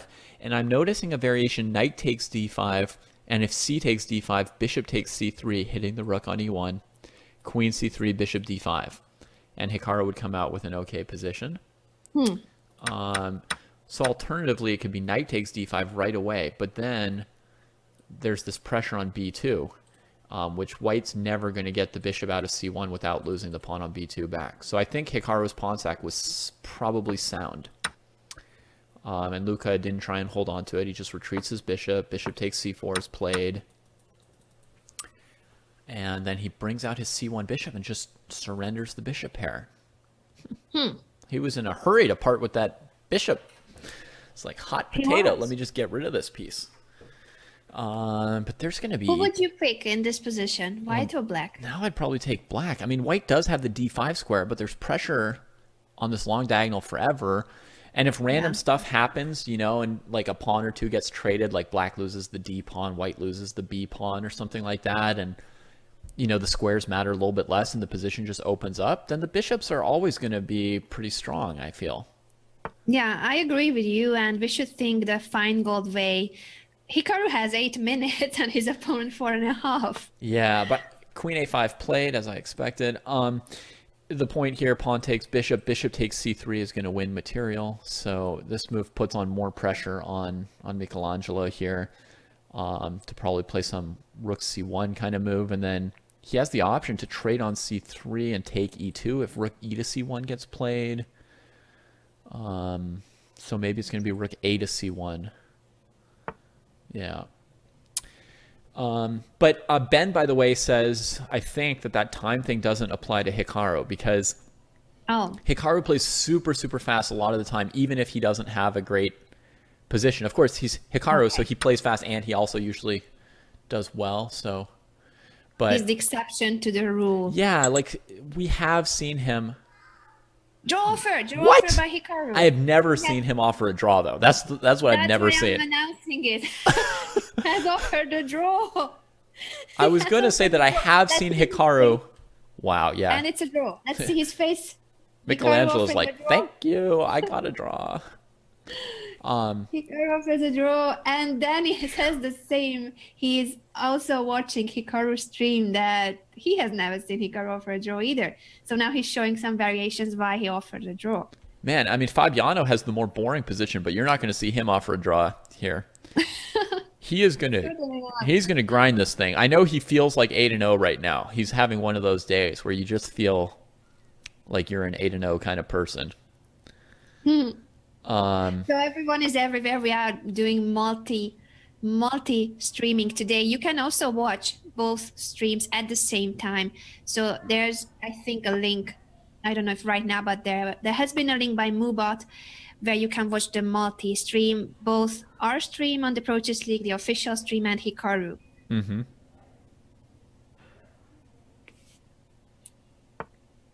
Yeah, he's talking about the game, of course. Yeah. So what I was going to say is I have seen Hikaru ahead on time with a bad position. He will sometimes play fast even when he's losing or be ahead on the time when he has a bad position. I've never seen him offer a draw. I don't know what what that was. I thought the position was Yeah. going just fine for him, but He got tired and he decided that he needs to get his third cap on, so he needed yeah. some time. I guess today the sluggers are doing better. They're here in the win column, and Hikaru is not feeling that 8-0 pressure. Like I guess he's not feeling like he absolutely has to push everything and score every point. He can take a quick draw, take a breather, and keep playing afterwards, because today he's got Mikhailevsky and Mark Velashvili backing him up instead of just one of them.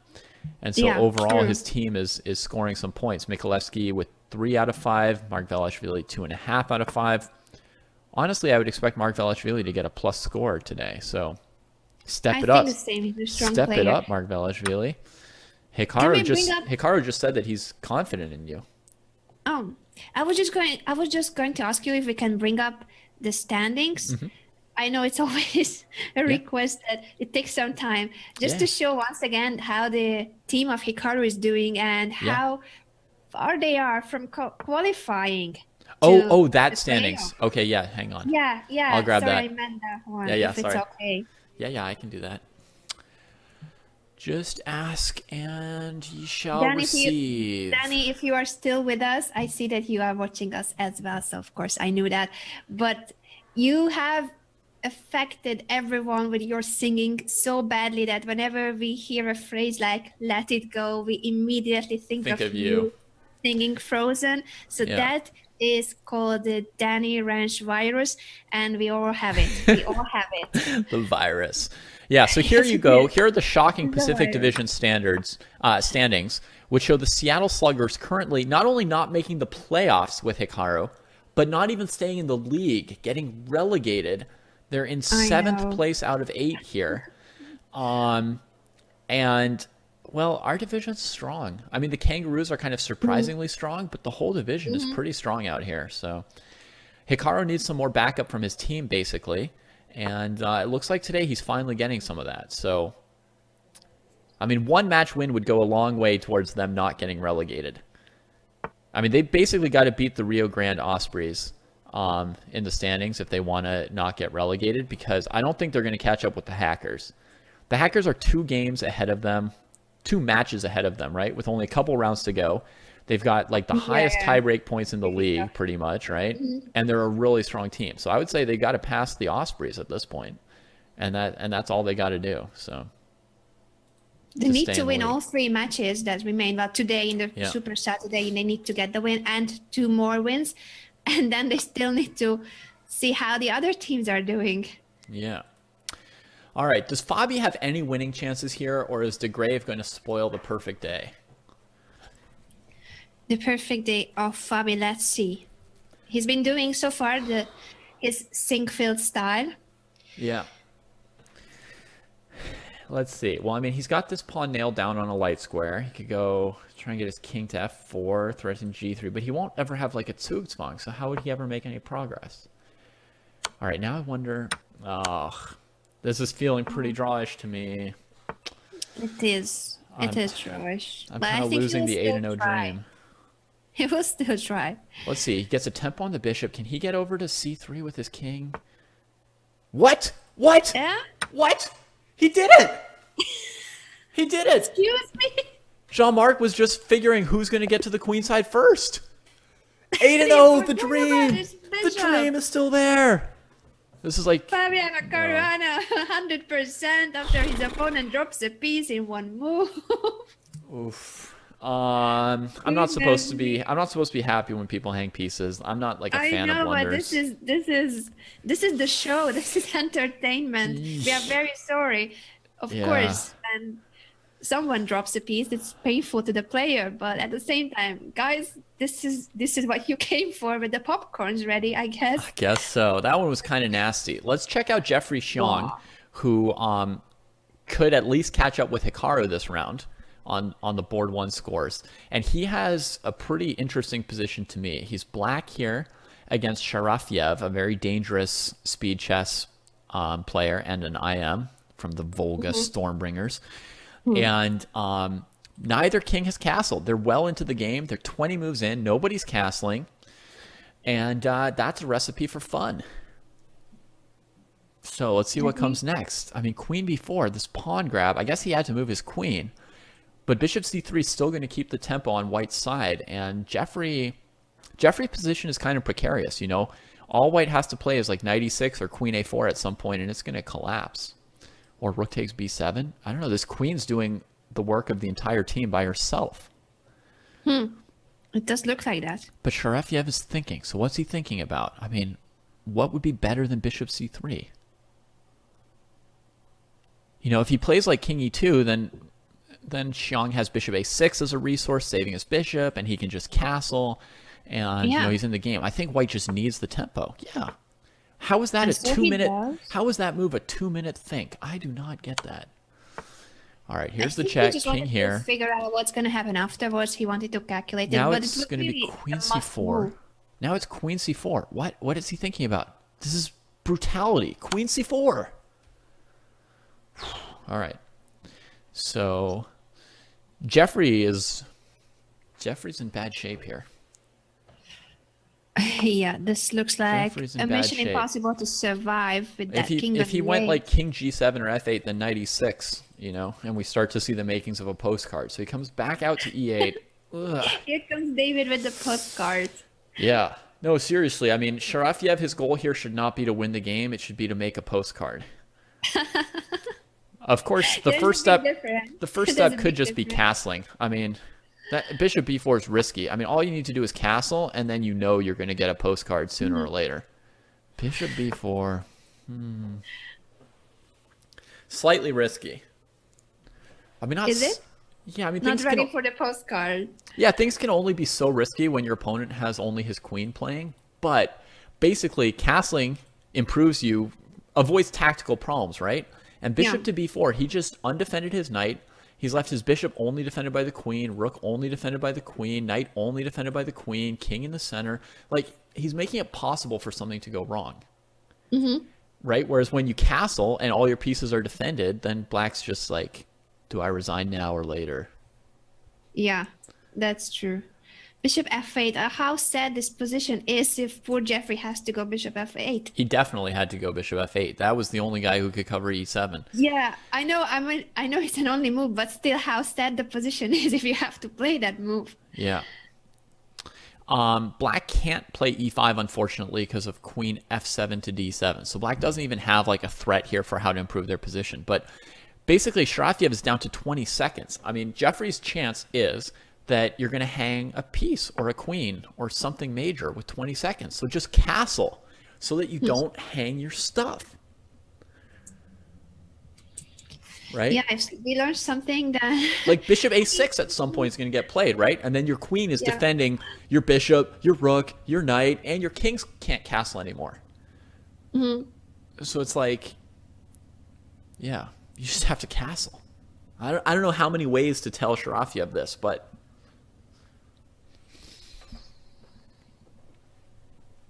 it needs to happen.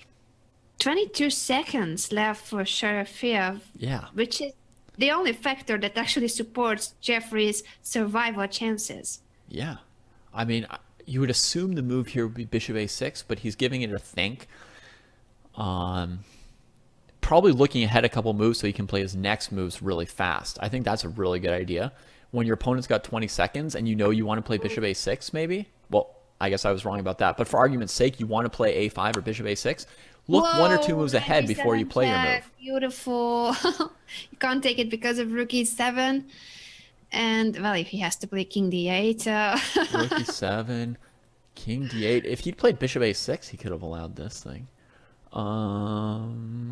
Let's see. Over then there would be queen d5. So queen d3 maybe. Then king c8.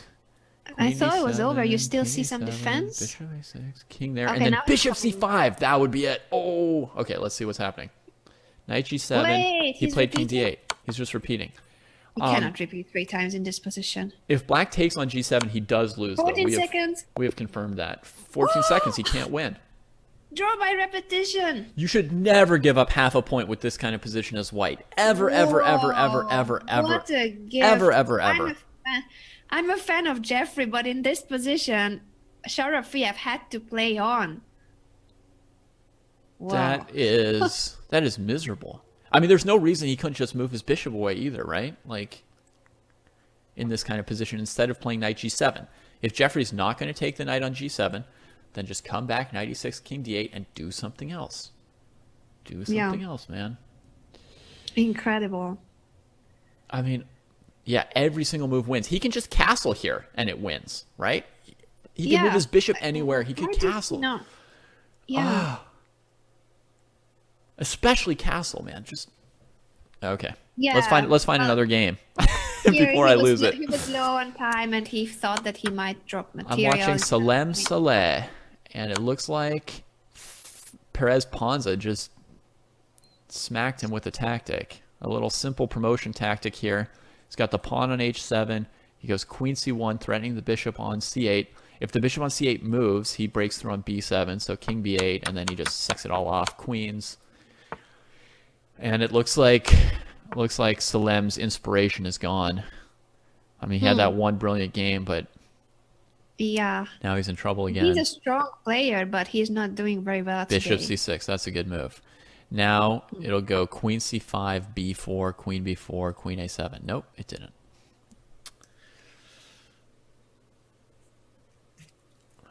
How to finish it? How to finish it?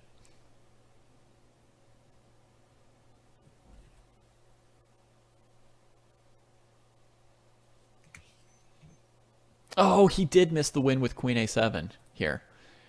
With b4, queen b4, queen a7, king b5, and then you go queen b7. No, wait. How do you do it then? Bishop e2, king. Yeah, bishop e2, king c6. No, maybe it wasn't clear. All right, on they go. His king comes out. Winning, but it's not. Yeah.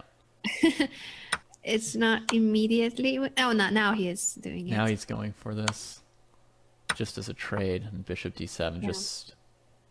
He's got his king close enough the simple way.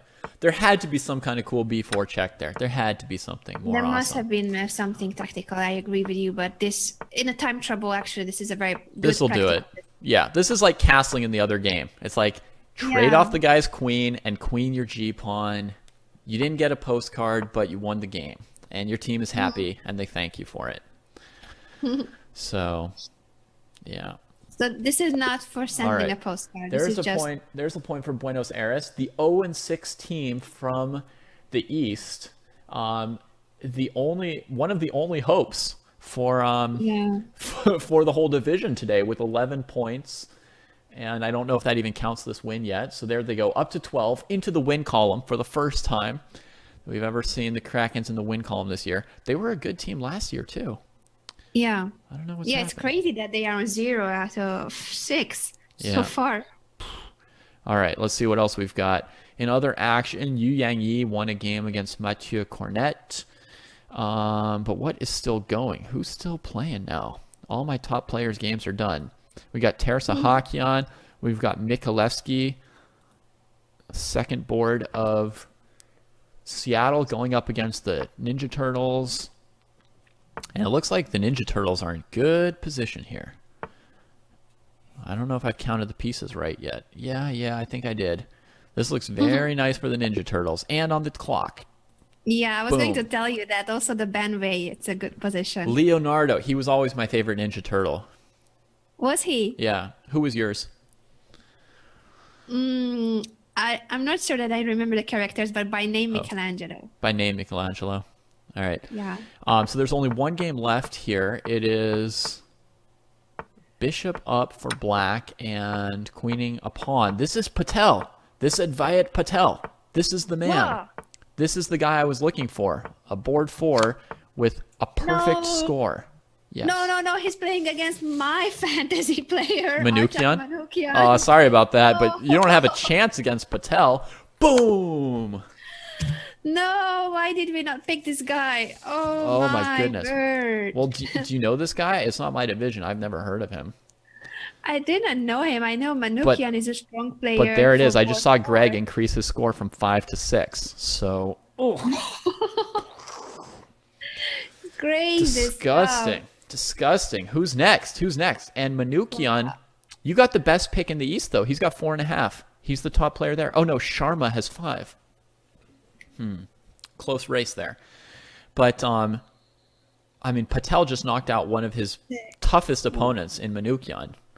Yeah. So, I don't know. Actually, he's getting close to 8, as is Fabiano. Yeah, he's now in a race with Fabiano. And Jerabuk still has 6. Oh, my goodness. Wow.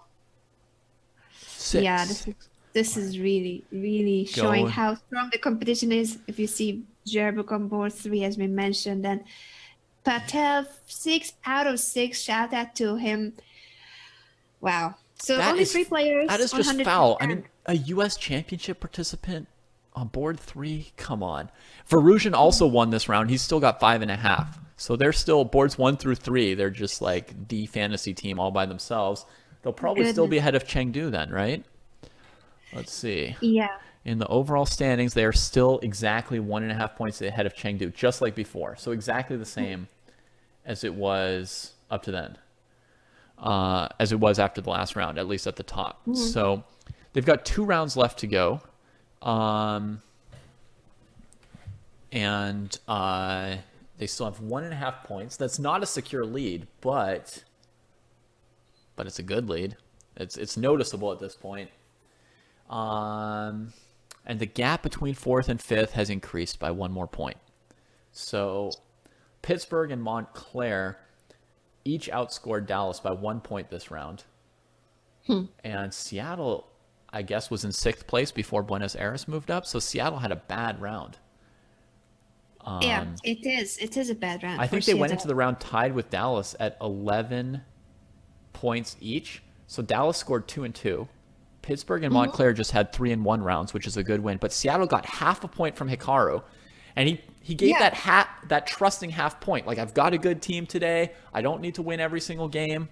And then they went 0-3. His bros just got smacked by the Turtles. So that puts Seattle in a tough position. I mean, obviously, half a point out, they can still get the win, and they need that win.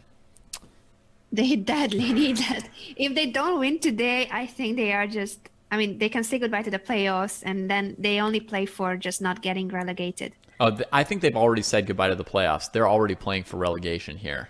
Oh, not even mathematically. I saw that they had like... Mathematically not, but I'm going to say like... chance. Yeah, mathematically they did have that like 1% chance, but I don't see it. I don't see it. You know, at some point, even if you're 2 match points behind with 3 rounds to go, like the other teams are going to play each other, so they can't all lose and drop behind you. I don't know. But yeah. Well, there would be only one good thing if Seattle doesn't make it to the playoffs, is that we might then invite Hikaru as a commentator on the playoffs. But of course, we would still prefer to have him playing and streaming. Yeah, I mean, it's awesome that he and Magnus like streamed, but like when you're the best players in the world, what people really want is for you to play, because no one else can play like you. So that's your irreplaceable contribution, right? Like if you or I don't play, that's fine. Nobody's crying. But nobody cares about us, David. But if Hikaru or Magnus were like, I'm going to commentate instead of playing, it's like, well, who's going to be the top player in the world then? Yeah. I agree, David. I agree. So we can't have that. So it's great when they play and stream at the same time, because then we get both. Yeah. I mean, even if Seattle gets relegated, and I'd been thinking about this today, watching this whole Hikaru thing develop and the Seattle team's struggle so far this season, even if they got relegated, I think that Seattle would keep Hikaru and go back through the qualifiers.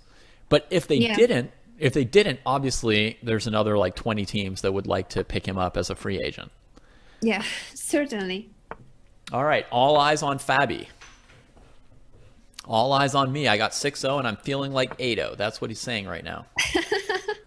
I'm feeling hungry. I won my 7 out of 7. I'm feeling like Sinkfield Cup. Yeah. I don't know. Does Fabi ever trash talk? I mean, Harry Potter wouldn't trash talk, would he? I mean, he's done so well, but like when he was 7-0 at the Sinkfield Cup, like did he ever like give an interview where he said, I'm going to win every single game because I'm better than everyone? I doubt it. I don't see him saying that. He's too humble to say that. He might have thought that, but he doesn't say that. He's probably just like, things are going pretty well right now. Yeah, it's a good tournament. I'm having I'm fun feeling playing well. chess. Yeah, I guess that was his response. Shout out to Robert Hess, who is also here with us. Oh, yeah. He Howdy, Robert. he is, of course, one of our favorite commentators. Today it's Danny Ranch and Alexander Botes covering the next session. And Robert has been doing so many cool is it called mid division streams, if I can name it like that? I In think they're called like off highlight shows or something of that sort. Okay, I just made a new name up because I was thinking about the But you know, midterm exam. they'll probably I was start calling it that after today. They'll probably start calling it the mid mid-division. division show thingy. Sounds so much better, right? So much better. Nobody wants Now, to see like guess highlights. halftime highlight show. Yeah, that's the one Yeah. I meant. Thinking of midterm exams. Yeah. Oof, midterm exams. Yeah. Time long ago. You know, I was writing an exam last night. That's a much better side to be on. Oh, yeah, it certainly is a much better side. Hang on. I'm just going to move my whole setup a little bit to escape some lighting problems. No, that's not helping. No. How do I escape the light? No. Oh, David, Sorry. for you, it's so Horrible sunny technical and such a difficulties. nice The sun! weather. The sun! It's melting You're me. shining. All right. David, your personality is shining through. Just let it shine. You can see my halo. Yeah. Halo. All right. Well, I'm going to struggle with this lighting, and maybe you can tell everybody what you think of Fabiano's opening against Luca here. Sure. Oh, we got let me- Michelangelo again. Let's go. Michelangelo or Miguel Angel playing with the black pieces Yeah. against Mr. 6 out of 6, Fabiano Caruana. Yep. And I think he's going to win again. So I'm betting on Fabi. He's on fire. The He wants C-pawn's, this 7th win. the C-pawn's looking unhealthy. I guess that's what you've got your eyes on. Yeah, certainly. I love those weak pawns, and the rook is coming to c1. So it's going to be tough already for Luca to actually hang on to that pawn. Yeah, he's going to have to look at some counterplay on the light squares on the king side, something with like knight e5, maybe bishop b7, maybe pawn c4 to distract this bishop, so it has to choose between covering c4 or covering e4. I think he still has some tactical resources, so it's not like simple strategic chess just yet. It's still complex. Knight e5. So in case of rook c1, he simply wants to take the bishop. And next would be... Yeah, I was going to tell you that I don't want to give the bishop, but I was wondering if there was anything concrete immediately. I'm a fan of the pair of bishops, so it certainly is what I would have done too. Just the pawn is waiting on c5. It's such a weakness that you cannot do anything about it. Black cannot get rid of the c pawn. He will have to be protecting this pawn forever. Have you read some funny comments, David? Yeah. somebody was helpfully suggesting to me curtains. Which is a brilliant idea. Greg would suggest that too, since his handle has always been curtains. Oh, I love your response on Twitch. But unfortunately, if I try and problem solve this by putting up curtains, you guys are just going to hear a bunch of like hammer sounds, then swear words when I like hit my finger, and then it's a bunch of blood spurting on my camera screen. It'll be the last thing. Yeah.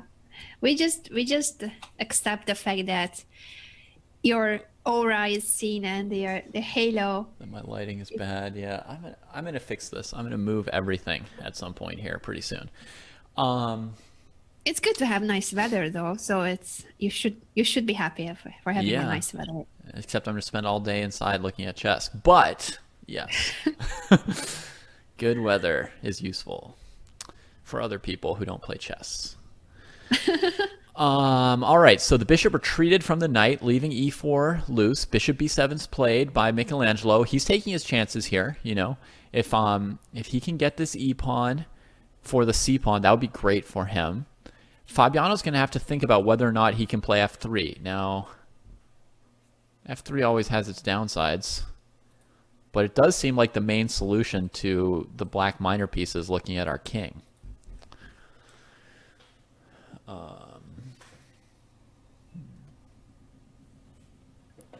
thinking whether he wants to push f4 here just to make sure that the knight won't be staying in the center, and then starts playing moves like rook c1, queen c2.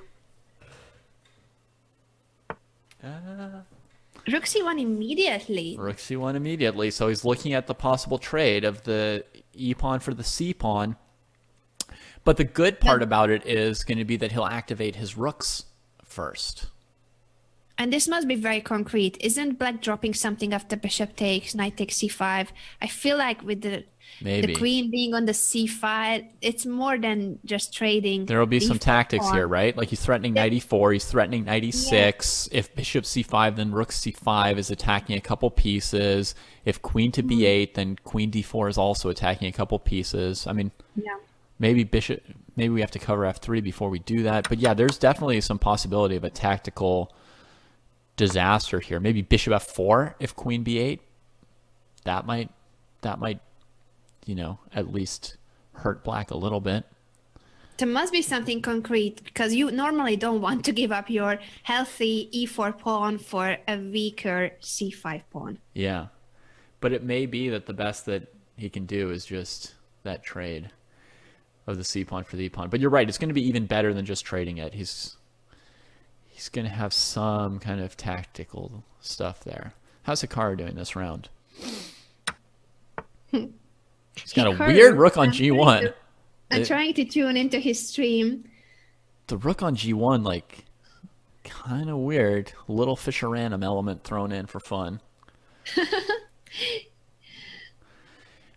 You can see, someone's asking about seeing the live player scoreboard. I don't know if there's a link for that to everybody or not. Is that a public link, Anna? I think it is. I think okay. You can all access it from ProChessLeague.com. If you click on see the players for Super Saturday, I think that's the same link. Super. But if you are on Twitch, I'm sure that someone can copy the link. Like someone as nice as Chessway, she can help us. And if you are on Chess.com, then just hit up the official website ProChessLeague.com and click on the link where it says see the players for Super Saturday. Mm-hmm. Yeah. And also between rounds, there's always a moment where Anna and I go through them and look at, you know, who's performing best. If we don't talk about your players, that means your fantasy team's not doing that well. Okay, so Luca Michelangelo found like a decent defense here after this knight c5 move. He had bishop c6. Now, obviously you don't want to leave your queen on the file with this rook, but it does avoid giving up the bishop pair for the moment and sort of holds things together for a moment. And Fabiano plays f4, a super concrete move in response. So he's got some ideas here. Black's got a lot of like hanging tactical things. You know, knight a6 could come, bishop f3 could come. So Michelangelo needs to be super careful here. Fabiano played that pretty fast. If I were black, I'd have a bad feeling that my opponent's already seen some kind of win. And I just haven't seen it yet, you know. 7 out of 7 for Fabi. Yeah, which they do call, it's like officially called a Fabiano, right? When you go 7-0. Yeah, it is. Like it's actually called a Caruana to be 7-0. So exactly. He should replicate that. He's getting it. He's doing the Caruana. So on knight a6, the queen has to keep both bishops defended. So queen d7 is the only move. Okay, something else is played. Knight e4 first. All right. So this threatens the bishop and has the idea of bishop to b5, which would force a sack of queen for rook and bishop. So black's going to be wondering if rook d8 gives him any tactics against white's queen. Rook d8, bishop b5. At minimum, white gets the bishop pair, though, and the knight's not great on g6 right now. So that's okay for white. There's also queen c2. Yeah, I like queen c2 because it gets the queen out of the d5. But the question is, after queen c2, is there a good way for black to protect the bishop? Sorry, repeat that?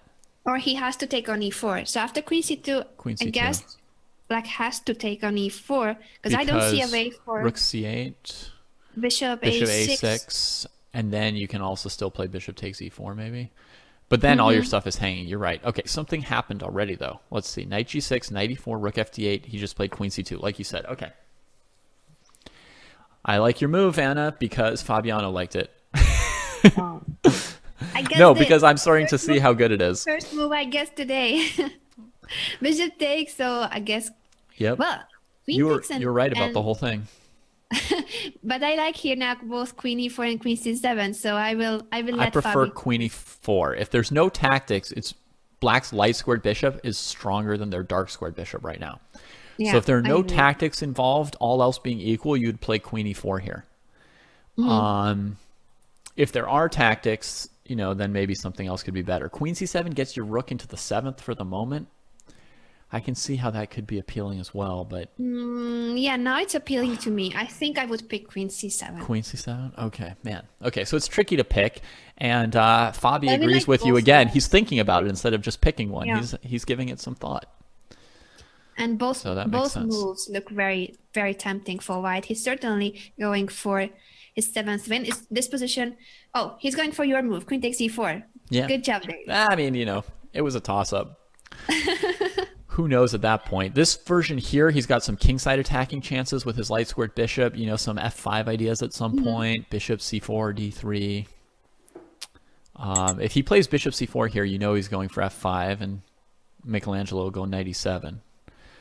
Can we just very briefly look at Hikaru's position? Because sure I see can. that my spies are saying that Hikaru has said this has gone completely wrong. His rook is still on g1, and that was always his worst piece. So, yeah, I'll say this has gone wrong. I mean, this is just, he's groveling. He's groveling here, meaning begging for any half point that Sharafiev will give him. Wow. So, wait a second. I want to see now the score. But you see the thing about Hikaru in time, right? He's up 4 minutes on the clock, right? But Yeah. with Hikaru, That's that true. doesn't always mean that he's winning. So Hikaru is on 5 points out of 6, 2 draws. Yeah. Mr. 6 out of 6 is Fabi Caruana. Yeah. He's going for his Fabi. 7th win. And his teammate Jerabuk. And then Very- Advait Patel of the Montclair Sopranos, who's doing a good job of powering Yeah. his team up the standings. I mean, they're half a point behind Chengdu right now. Yeah. Mathematically still in the race for first place, but not if Fabiano and Varujan and Jerabuk win every single game for the rest of the day. Okay, so now Hikaru grabbed 2 pawns. Now he's got something to play for. It's his 4-on-1 majority on the king side. Like, he's got 2 pawns, but the b2 pass pawn is way too strong. So Right. his rooks will be tied down forever. Yeah, it seems like rook to c1 is coming, which wins a rook. I think Sharafiev's up a rook. In my calculations, rook c1, if rook b2, rook g1 check, and then take on b2.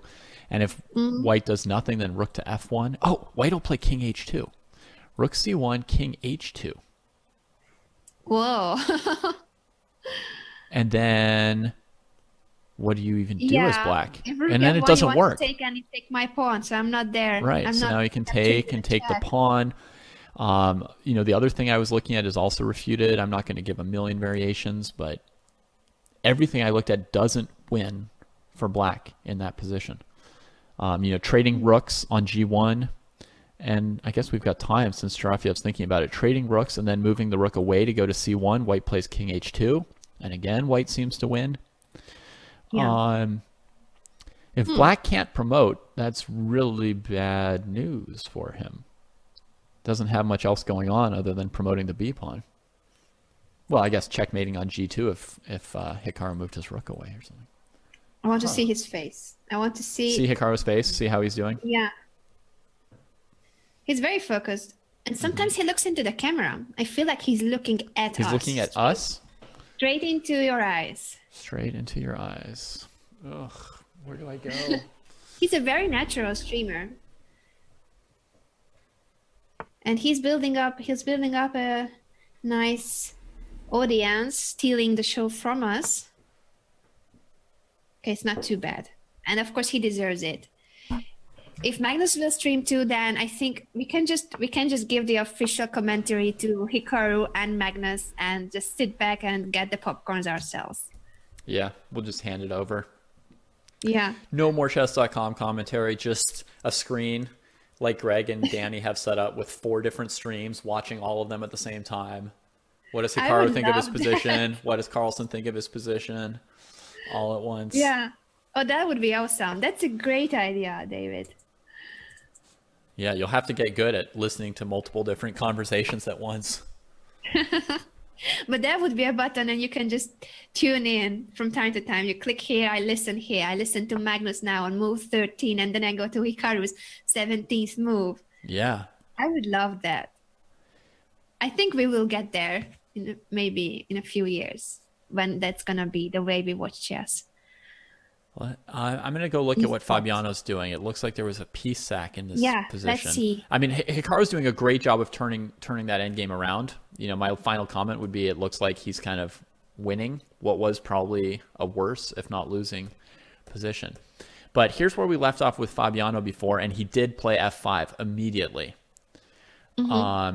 Opening up diagonals for his light squared bishop before black could play knight e7 and try and fix the knight. So f5 immediately, queen e5, and now a strong move, bishop f3, introducing tactics on a8. So now it's hard for black to both save his knight and his rook, right? So Michelangelo may have underestimated that move. He took on b2. Fabiano took the piece over on g6.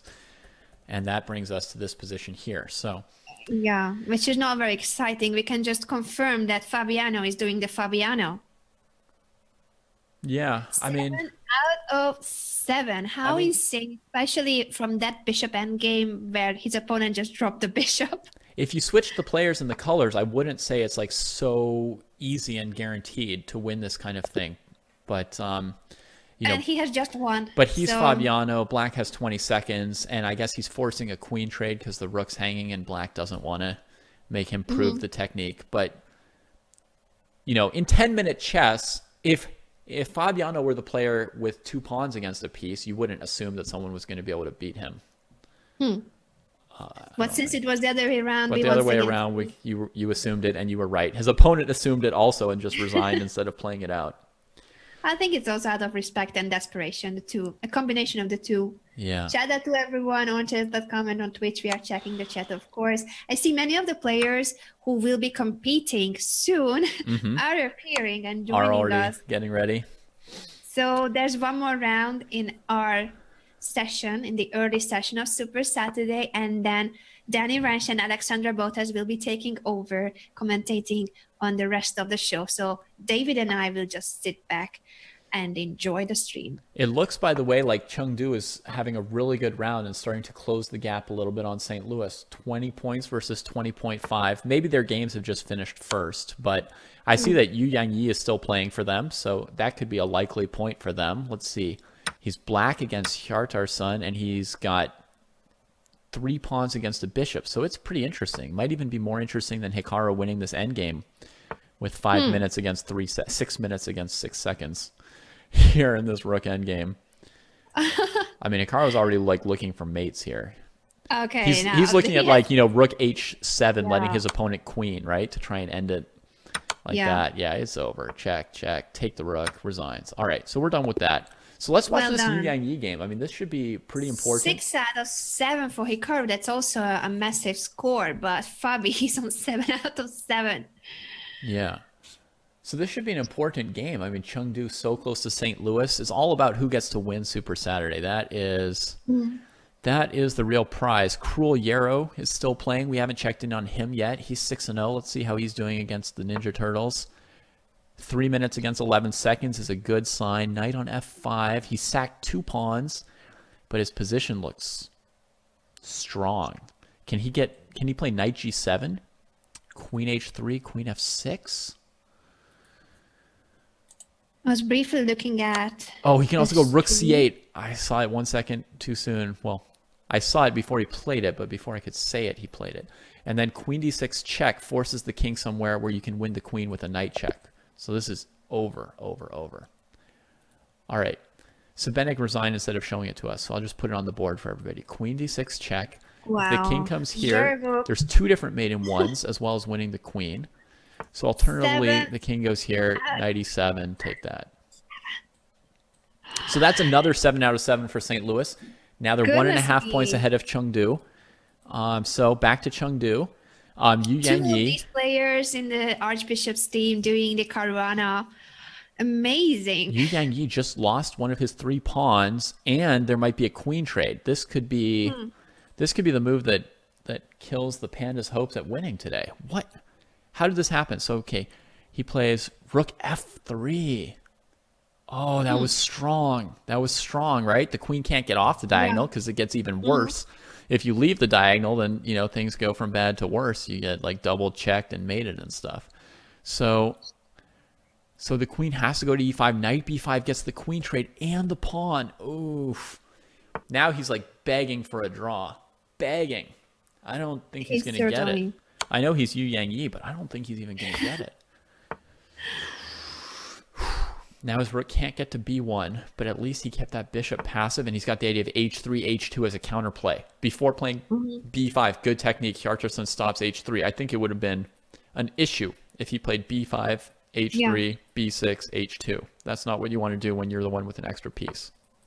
Very nicely played, rook f3 by Hjartarson. Patient, and he's got a minute and a half on the clock versus 16 seconds. Versus the 16 seconds. So he's going to go rook e3 here. And he's got everything looking pretty good. Pretty good. It might be time to start running the b pawn, right? Yeah, there it is. And his bishop's covering it. And uh-oh. Did I look at that? Not exactly. Knight d5. Oh, the g4. And then... Knight d5, then he's got g4. Then he's got knight f3. Uh-oh. Did we mess this up? Did we mess this thing up? He certainly messed it up. His rook was about to be trapped, and now h3 is coming, and knight f3. And knight f3. I think his plan is to play rook c3 here, but I don't know if that's good enough. Knight f3, he's going to have to sack his rook for that knight immediately. Yeah. If Yu Yang plays it. So Yu Yang is the one with 15 seconds, but he might be feeling okay here. He might even go rook b1 and keep it more complicated. Yeah. Wow. I mean, his team needs him to win. His position may be bad, but it's complicated, right? And he has to win. Yes, he has to win. And Chengdu is 2 points behind St. Louis. So let's go for the win. Come on. Believe in yourself, Panda. So basically everyone, all the teams up here in the blue, they get 1 point for the victory. But the first team also gets a cash prize. Yeah. That's an extra achievement. Yeah, and a bragging prize. I mean, 16 teams, battle royale. You come out number 1. Boom. That's what you want. That's the real prize. I think the bragging prize is even higher than the money prize for the Super Saturday. So now he could play h2 already. Yep, did it. Yeah. And then he keeps the king boxed in, and he's got like very, very like no losing chances. Yeah. And the king's still boxed in. He wants to go back rook to b1. So white should have maybe played rook b3 there. I think maybe white needed rook b3. Oh, but then knight f3 check would have come, right? Because that's like a mating net. Yeah, he was threatening rook. It's still coming. It's still coming. Oh. It is no defense for Hjartarson in a position where he was a piece up. Of course, it was not clear-cut winning, but Yu Yang has just saved an incredibly difficult position. Oh, man. And you saw with 15 seconds against like 2 minutes, and then now it's like 1 second against 13. I mean, he turned on the afterburners there. That was sick. Oh, man. That's what happens to me, by the way. Like, we don't see many games in these events that show what it looks like when I play speed chess. But this is what it looks like for me. Like, up a piece, and then somehow it's like, it's a little complicated. Why can't I just keep it under control, trade off their last piece, and then, no! Some stupid endgame mating net, and then tears, etc. That's the way of it all. All right. Is that the end of the round? You can point at the Grandmaster game and say that this is how you play. I would have lost on time. You were just lost on time with the 2 minutes. Yeah. All right. I found a game of Varuzhan Akobian's, and it looks like he's up a piece. Wait. Now it's... I don't know why it wasn't updated, but he's not up a piece. He is down a pawn. He is struggling here. There's queen d7 checks and queen c6 checks if he checks the white king as blocking checks, so that's why he couldn't do it. And now here comes the e-pawn. Uh-oh. Uh-oh. Well, this game must have been a turnaround, because when I clicked to it, it showed Akobian as being ahead a piece, and now obviously not ahead anything. It's not looking like a piece up anymore. Yes. So now, again, there's check blocks on d7. So he can move his king out this way, come here. I think this is a winning endgame for white. And I've heard Carlsen say that, like, practically speaking, even when these positions are draws, you're usually going to win them in a time scramble. Because it's harder for the opponent to, like, defend everything. Now he can go ahead again. No, he doesn't. I thought he could go ahead then because he had queen c8 check block. I thought the same. Wasn't that the way? Queen c7 and then e7. I thought that was perfect. He wants to do it in a different way and gain some time. Okay. Funky. Funky. Just let's not repeat 3 times. Okay, there he goes. Yeah. Well, this is pretty messed up, this position. And they've got 3 seconds each. 1, 0, no, 2. Oh, with 0.3 seconds. He made a check. Bringing the king towards the pawn now. Queen b8. Queen b8. No. What? It's all about those counter checks. And I think Magnus's point was, like, if you play for like 50 moves, at some point you fall into one of those as the defending side, right? Like you can't see every single one, every single move. White's now moved his king and queen to the wrong side. There's less blocking counter checks here. I mean, he was in a winning position over there for sure, and now it's a little bit harder with the king here. Yeah. A little bit harder. It just takes time, but this is a winning position, so we will see. We'll see if he gets it. Of the turtle, Juras Coberna. Okay, so now he's put his king in the correct corner. I mean, I get the feeling that Varuzhin knows this queen endgame quite well, despite being on the worst side of it. I think he's putting up a very good defense. Oh, now there's the block on f6, so he can't check there. He can't check on the diagonal because of queen f6. Now he Gotta pin it. Nice. Okay, now if queen f6, he has to not go to a2 or b3. But just a strong centralizing move. Ooh, vicious. And then he's got queen d8. Yeah. Very nice. That centralization was pretty nice. Nicely done, yeah. Yeah. This he'll get out of easily with his 2 queens. At some point he'll block on f7. Very intense queen endgame. Props to both players for, I think they played like a mass of really strong moves off of like 1 second each in a really difficult endgame. I mean, queen endgames are like a nightmare with like half an hour on your clock. That stuff is hard to do. That's true. That's true. I'm being told that I'm still bigger than you, and people don't like the fact that I have more space on the screen. Oh yeah, they're really complaining about it. I didn't expect that. They think it's unfair. From the left, I'll crop a little more. I asked for a VIP room, and you guys are complaining. Yeah. Yeah. I mean, both of our faces are there. I just figured. Yeah. I just figured who had a little bit more border wasn't the end of the world. But I know there are a lot of OCD people on our team, so I was carried away by the chess. I'm sorry. I know I'm supposed to take care of the show, but I was genuinely taken away by the chess today. All right. I think that's the most important. And once again, shout out to everyone on Twitch and on Chess.com. So many of you guys have turned up and joined us in the chat. Some of the players, some of the streamers. So shout out to everyone. All right, so Chengdu, by the way, before I go to the board by board, Chengdu is half a point behind St. Louis going to this final round. So that is like absolutely neck and neck. So we got the first and second place battle. Who's going to be the top dog? And then we've got Montclair, Pittsburgh, who are basically going to win for sure. There's no way they're going to drop behind, right? They've maintained their 3rd and 4th place position, but they're not going to pass St. Louis. So they're just winning, and their last round doesn't really matter. It's just for fun. Then you've got Dallas and Buenos Aires, who are half a point and 1 point ahead of Seattle. So they need to hold on to their win. They need a good round to not get passed by Seattle, because Seattle could easily have a good round. It looks like things have already started. There wasn't much of a break this round. Yeah, Seattle plays Mumbai in the last round, so it's not an easy pairing. the leaders of the Eastern Division, Mumbai Movers, they are not doing very well today in the Super Saturday, but their players are supposed to be very strong, including Adiban, who is debuting today. All right. So it's Hikaru against Adiban. Whoa, these guys are blitzing out some Slav theory here, Yu Yang Yi and Andreassian. Oh, I know this variation, but I never remember it. That was amazing how fast they played that. I kind of like what black gets out of this, but I'm guessing white has counter chances based on like knight b5 and knight d5. That's part of why the queen drops back to c1. But, you know, if black could just play king b8 maybe for a move and get out of that, I feel like despite being down a pawn, there's a lot of potential with the h pawn running and the d and the e files or the g file. There's a lot of ways to soften white up. I'm not sure I like a5. Why take the time for a5?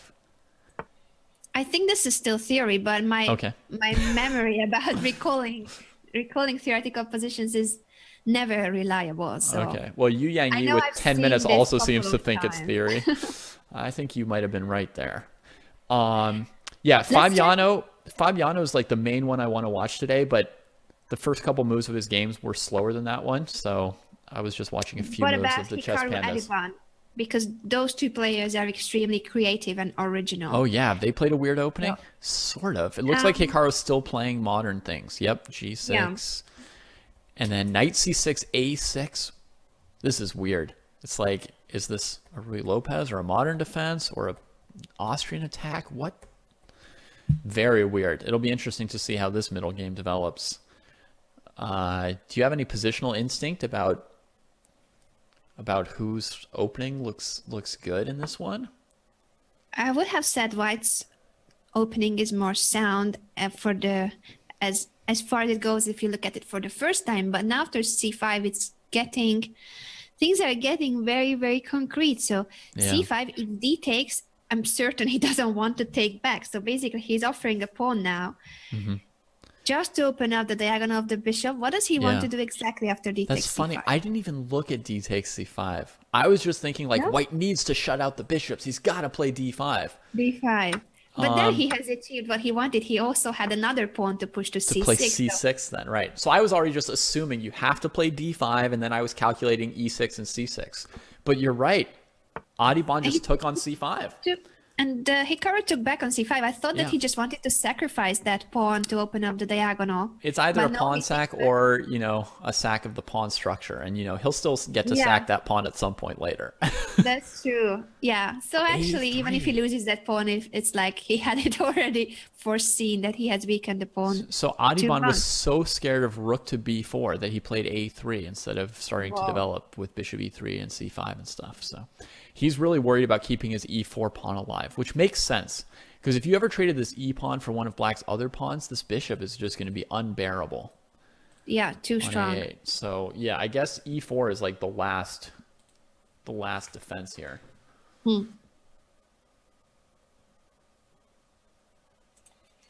I will look at Hikaru's face and try to judge what he's thinking. Not that I'm good at reading Hikaru expressions. That's Danny's expertise, as we all know. Danny's going to be commentating with Alexandra very shortly after this round. Yeah, we only have a round left. Yeah, this is the last round, guys. Hype, hype, hype. This is the last round. And so much on the line here with the standings for the draws, for the wins. I mean, I guess also we didn't even talk about the draw versus loss column, but we've got the Puffins and Rio Grande half a point behind the Wolves.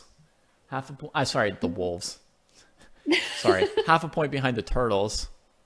And we've got Khan and Volga also only 1 point behind the Turtles. Even Mumbai 1.5 points behind. They could totally make it. They would just need Volga, Khan, Rio Grande, Reykjavik, and the Turtles to all have a bad round. So that's statistically unlikely, though mathematically possible. Yeah. You know what's crazy about Hikaru's stream? What? Well, he started out with the Chess.com cap, and then he switched to a Red Bull baseball cap. Who's next? And now he's once again sporting the Chess.com cap. All right. He's been constantly switching caps. I also have my one here, but it's not none of those. I got it from Oslo, from the Nakamura Carlsen match. Whoa. And yesterday I became an honorary member of the Norway Gnome. So in the second half of the stream, I will just sit back and be a fan. Simply watch Danny and Alexandra take over. Mm-hmm. And Magnus, hopefully, as well, taking over. Yeah. Both on the board and maybe on the stream. How did Hikaru's bishop get to c2? We were just blabbing too much. Let's see. He got the e-pawn off the board. Oh, no. Oh, no. Adibon. Adibon has risked it all for dreams of checkmate. Checkmate dreams. They're probably just dreams. I mean, how is he going to checkmate with just like 2 pieces? Oh, man. Oh, man. I don't see this working. It was fiery. I'll give him that. Go Fireheart. Fireheart is not doing very well today. No, this was way too fiery. I mean, this feels like a guaranteed loss. This position, I don't know. What could go right about this? We can ask I don't know. I'm really worried about him today. Yeah, I just try to find something for white here, but I don't see anything for him. I got nothing. I think he's got nothing. Let's see about the 8-0. Can Fabi do it? So the people on 8-0 watch this round are still Fabiano and teammate Jarabuk and Advayat Patel. So, yeah, so crazy. Out of 7, still 3 players on 100% score. Crazy stuff. So let's see. How's Fabiano doing? He's got a sort of double fianchetto Gruenfeld kind of thing. Everything looks fine for him. White's played this very committal move, f3. I mean, it's basically saying he's going to play e4. You know, and Fabiano in his quest for 8-0, I think he's got the lowest rated board 1 left in this final round. I mean, he's playing this IM, who's admittedly a great speed player, but he's playing an IM rated under 2,400. He is 440 points higher rated and just needs to win one more game. Isn't he just winning like right now? And it looks like he's already won as well. So it's not just the numbers saying that he might win, but like it looks like it's already over. This f3 move was collapsing. The position is collapsing. Too suspicious. I mean, there's a lot of glare in my room, so I'm having trouble seeing that this bishop's hitting d4, but it is, right? So, and that would be check, and it would win more stuff, and the knight's under attack. So it's already over. And he only had to spend a minute thinking about this. Goodness me, according to our spies, Hikaru is just already so comfortable with his position against Adibon that he's chatting with his audience. He's just talking with his viewers, preparing to watch the afternoon matches. Yeah. He's like, that's it. You know, maybe watch Mikulewski's game, see how his board 2 is doing, if he's following up for him. Wow. Yeah, I mean, Adibon finally came up with a move. He played f5. He left everything he has hanging. Patel, it's a side note, but Patel, who is the other 7 out of 7 guy, he offered a draw in the last round. Greg is informing us, but it was not accepted, so he can still get the 100% score. He'll have to thank his opponent if he gets it. What kind of a guy goes 7-0 and doesn't want to go 8-0? Is his position really bad? I can't imagine this. I can't imagine a position so bad that I would offer a draw when I was 7-0. Okay, so Fabi wins 8 out of 8. That's even more than the Fabiano. He has done his Sinkfield Cup 7 out of 7 signature performance and yet another victory. 8 out of 8. We'll call this the improved Fabiano. 7-0 is the normal Fabiano.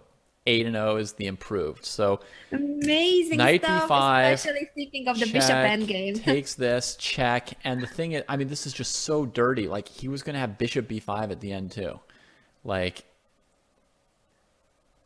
yeah, it's just unspeakable. Unspeakable. Wow. Too strong. Too fast, too strong. Winning everything. All right, back to Hikaru and Fireheart. Let's see how Hikaru puts down this move f5. He's giving it the respect of a couple minutes thought, which I think is a good choice, because if you get too hasty, you could mess this up. I mean, if you play like knight d5, like ha ha ha, take that knight. Pawn takes g6. Bishop takes g6. Maybe even this could win, but that was risky. Wow, bishop takes g6. You just wanted to prove how he could mess it up. I was going to prove how he could mess it up, and I couldn't. This actually won very, very easily as well, very comfortably. I mean, is there any way I could mess this up? I can't find a way to mess it up. No, this is, yeah. All right, well, I still approve of Hikaru thinking for a minute or two before he decides whether to take the rook or the knight. Probably not the pawn.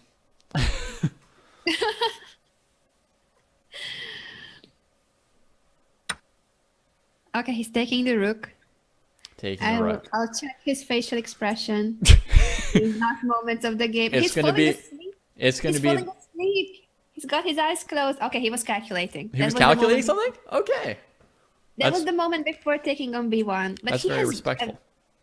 He has a very bored facial expression. I think he's just tired. And he has been calculating with closed eyes. That's fair. You can mistake bored for tired sometimes. And yeah, I mean, they have played 8 games. We're still feeling kind of fresh, partly because we missed round 1. Oops. But but I think the players who are struggling through all the ups and downs, they might be feeling a little fatigued. That's possible. It's been 4 hours of nonstop chess for the players. That's really, really consuming. It's more than an average Pro Chess League match. Okay, I'm getting back to the chat.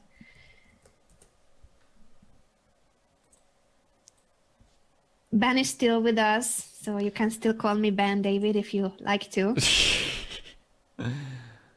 All right, where's this game I'm trying to get? There it is. Patel. I found him. 1, 2, 3, 4, 5. 1, 2, 3, 4, 5. He's got a 5-on-5 rook and pawn endgame against Kevin Bordy, Blitzstream.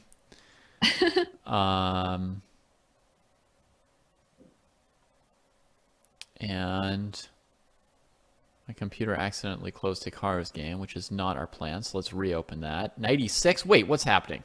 Knight takes f6 check. Pawn takes f6. Queen h7 check. King f8. Knight to e6 check. What? Adibon is going to make a threat before he loses, at least.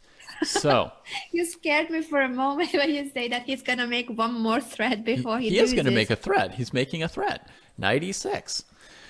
I figured Hikaru might just sack the exchange there on that one. Bishop h6 is coming, and then he can just take it. And now queen h8 to b8, I would guess, followed by, bishop centralizing somewhere. No, he takes that instead. Oh, and then he can take on b1. And he almost made a position. He's only down 2 pawns, but he almost sort of made this into a position. Now maybe queen e4 and rook takes b2. Credits to Adibon, but Hikaru is still going to bring home this victory. And that's a nice performance for Hikaru. Not as good as Fabiano this time. Fabiano was unstoppable. Yeah. 8 out of 8 for Mr.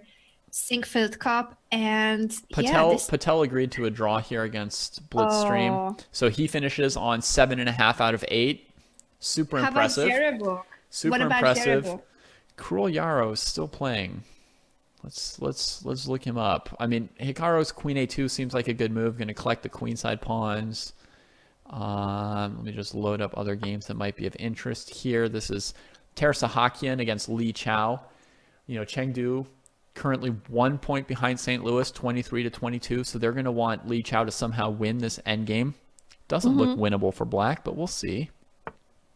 Oh, there's Juwen Jun here playing against Gregorian, so that's also going to be important. She's got, a promising middle game. She's got all the pieces there, everything left to play for. And she's got 6 points. If she wins, then Jerebuk loses. She can still be the best player. She could still be the best?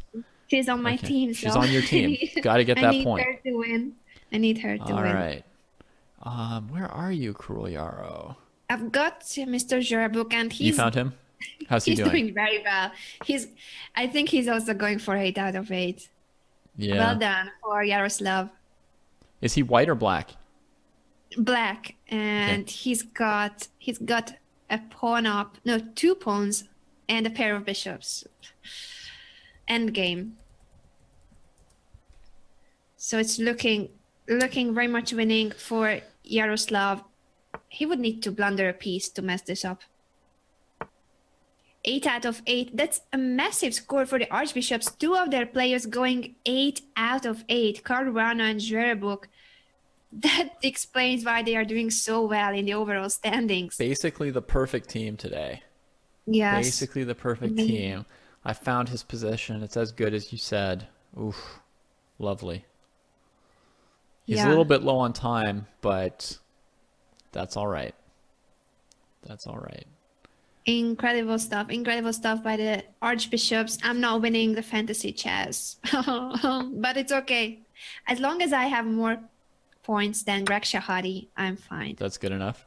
So you're not going to win the 10,000 today? No. I picked Hikaru over Fabi. Over Fabi? You have to get every single one right? Is that how it goes? Yes. Oh, yeah, you wow. have to get every single one right. Okay, that's pretty difficult. I don't see that happening. For anybody. Ever. It's not easy, but there's a slight chance that you get it right. I think Yaro lost one of his extra pawns. Oh. Not that I don't want him to win. He's a nice person, so I'm rooting for him. But I didn't pick him. I picked the ladies. I have Juve and June. He didn't want to go opposite colored bishops by trading on c4, so the knight just sort of picked off one of his pawns, and the game goes on.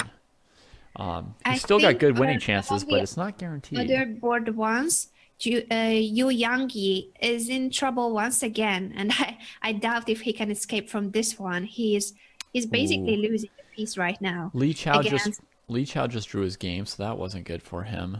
Oh. And so if Li Chao drew and Yu Yangi is losing against Andresian, what will that mean for the standings? Well, the Pandas win. Oh, yeah. There's no way you can save this against a strong GM. No way.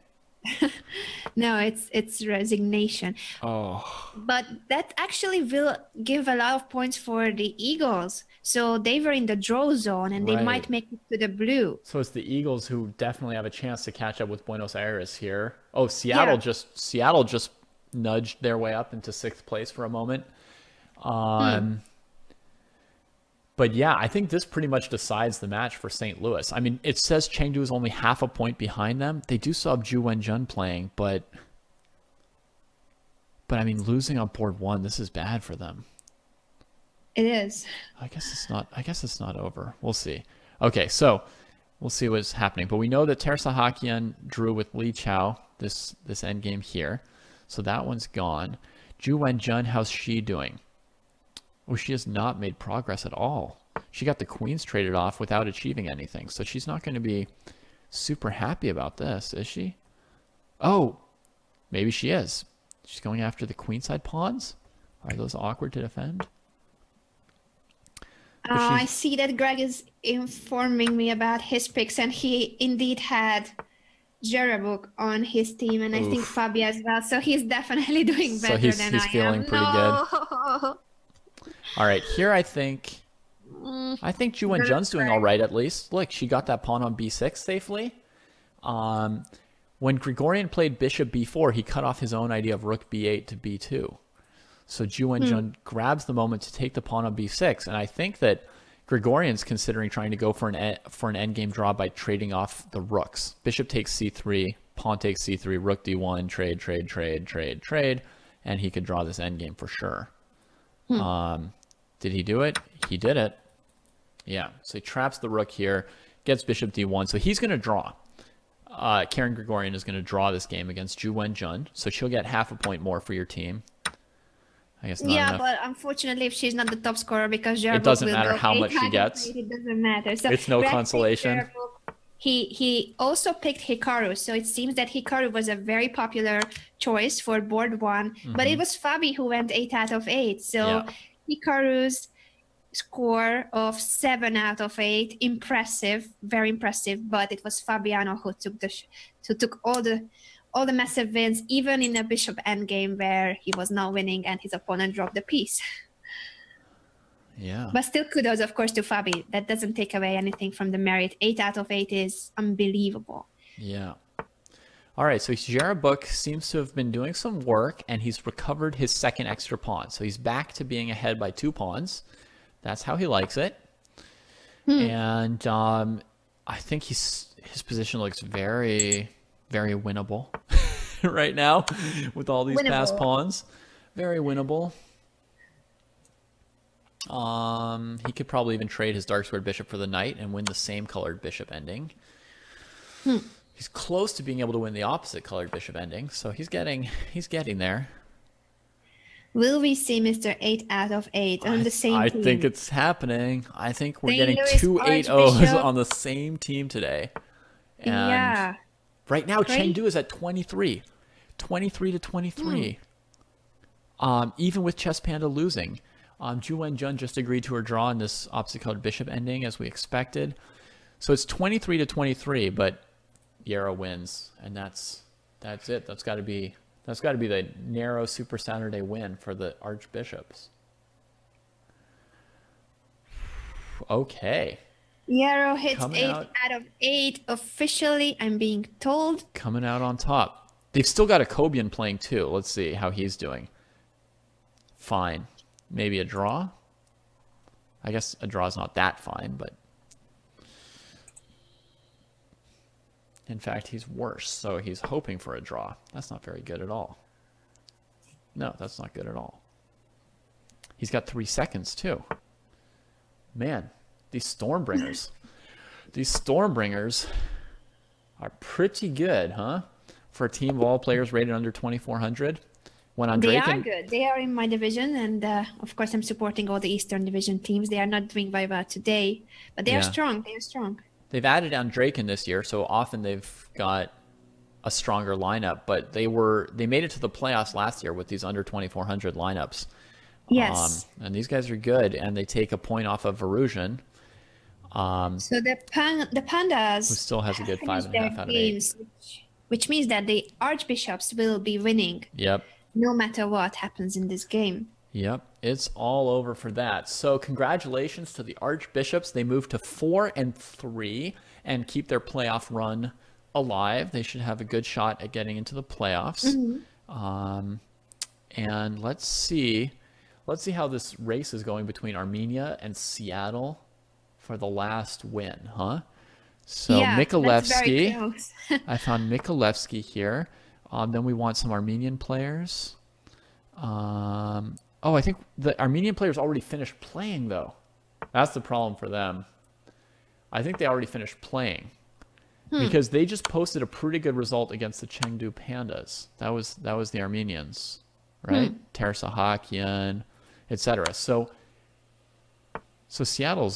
I think Seattle's got this, actually, because I don't think any more points are coming for Armenia. Oh, Buenos Aires! Buenos Aires just got some points. All right. Oh. So the Sluggers do need this after all. Let's see. They got white here. They got white here. They're up 1 pawn. Now they're up 2 pawns. But the king's going to get checked quite a bit. 5 seconds. Oh my goodness, Victor. Don't flag. Just don't flag at least. Like, at least get your team a half a point. Don't flag. All right, re-centralizing, something, king to f3.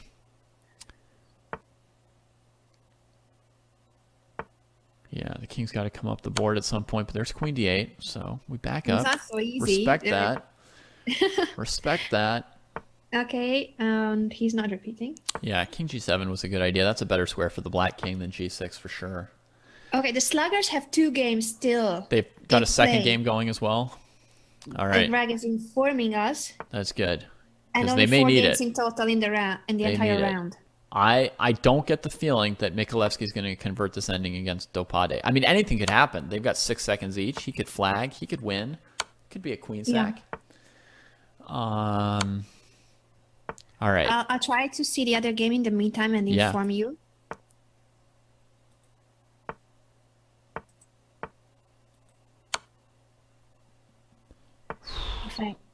Sacking the B pawn is super risky. Super risky.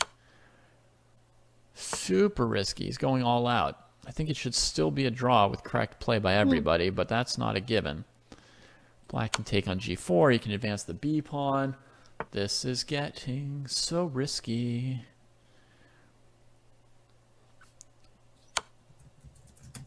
Yep.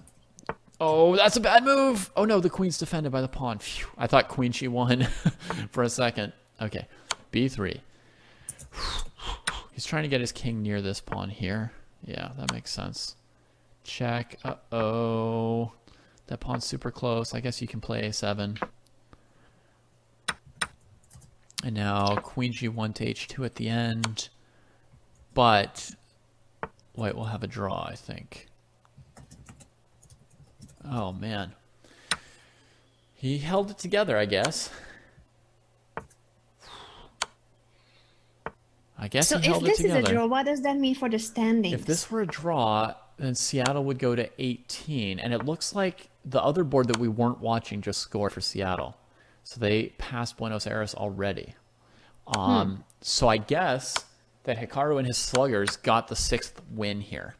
And Michalewski is going to hold this draw. Good job, Victor.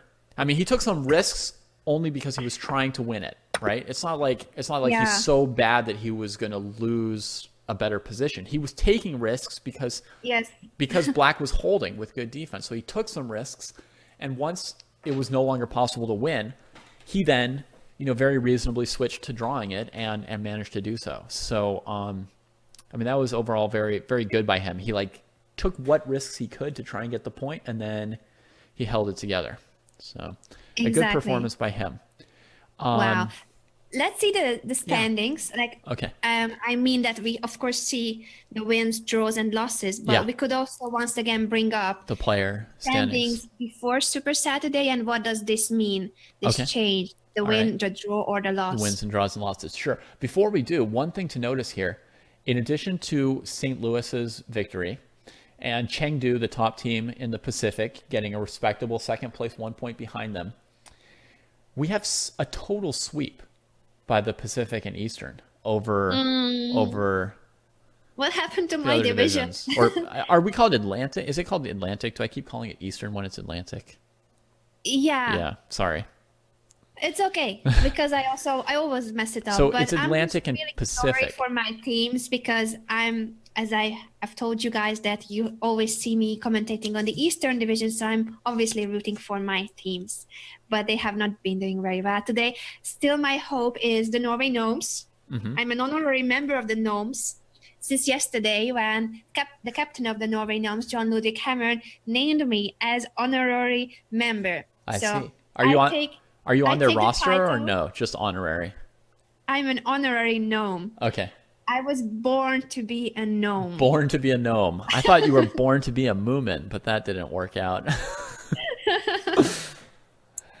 So yes, let's see. They are going to be playing soon, but now we will sum up the standings, what happened today to these teams, and also bring you some of the highlights from today's games. Right. So, okay, so getting the division names correctly, we have a shutout by the Pacific and Atlantic against the Central and Eastern for the wins. I mean, 6 spots, all 6 teams from those divisions. And I think overall a pretty good showing for the Atlantic, to be honest. Better than the Pacific's showing, because, I mean, I think of the Pacific as being pretty strong, not because I'm biased, but because I've heard other people say that our division is strong.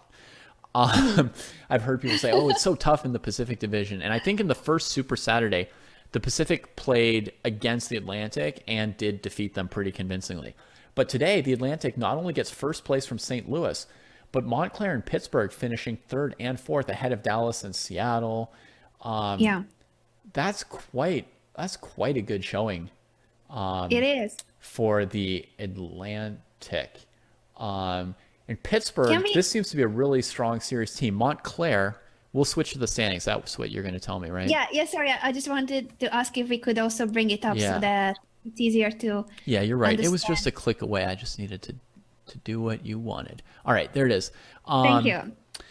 So the Pittsburgh team, this is like a really serious team. They're already in 2nd place in their division, 4.5 wins. Today, that win puts them to 5.5. Really nice. And then on the other end of the spectrum, you've got the Sopranos, who started today at 2-4. But tied with the champions in the Chess Bras. So they get an important win as far as trying to avoid relegation.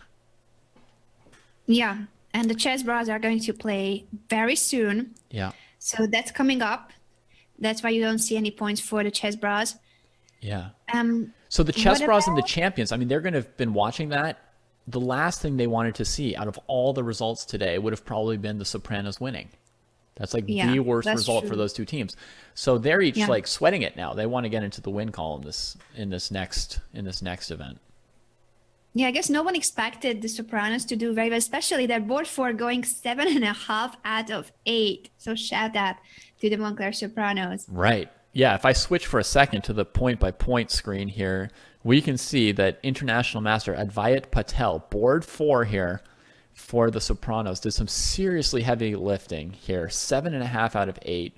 The rest of the team came together and put up good results as well, +2 with 5 and 3 for Lennerman, 3.5 for Charbonneau, probably not the best result on that one board, but okay.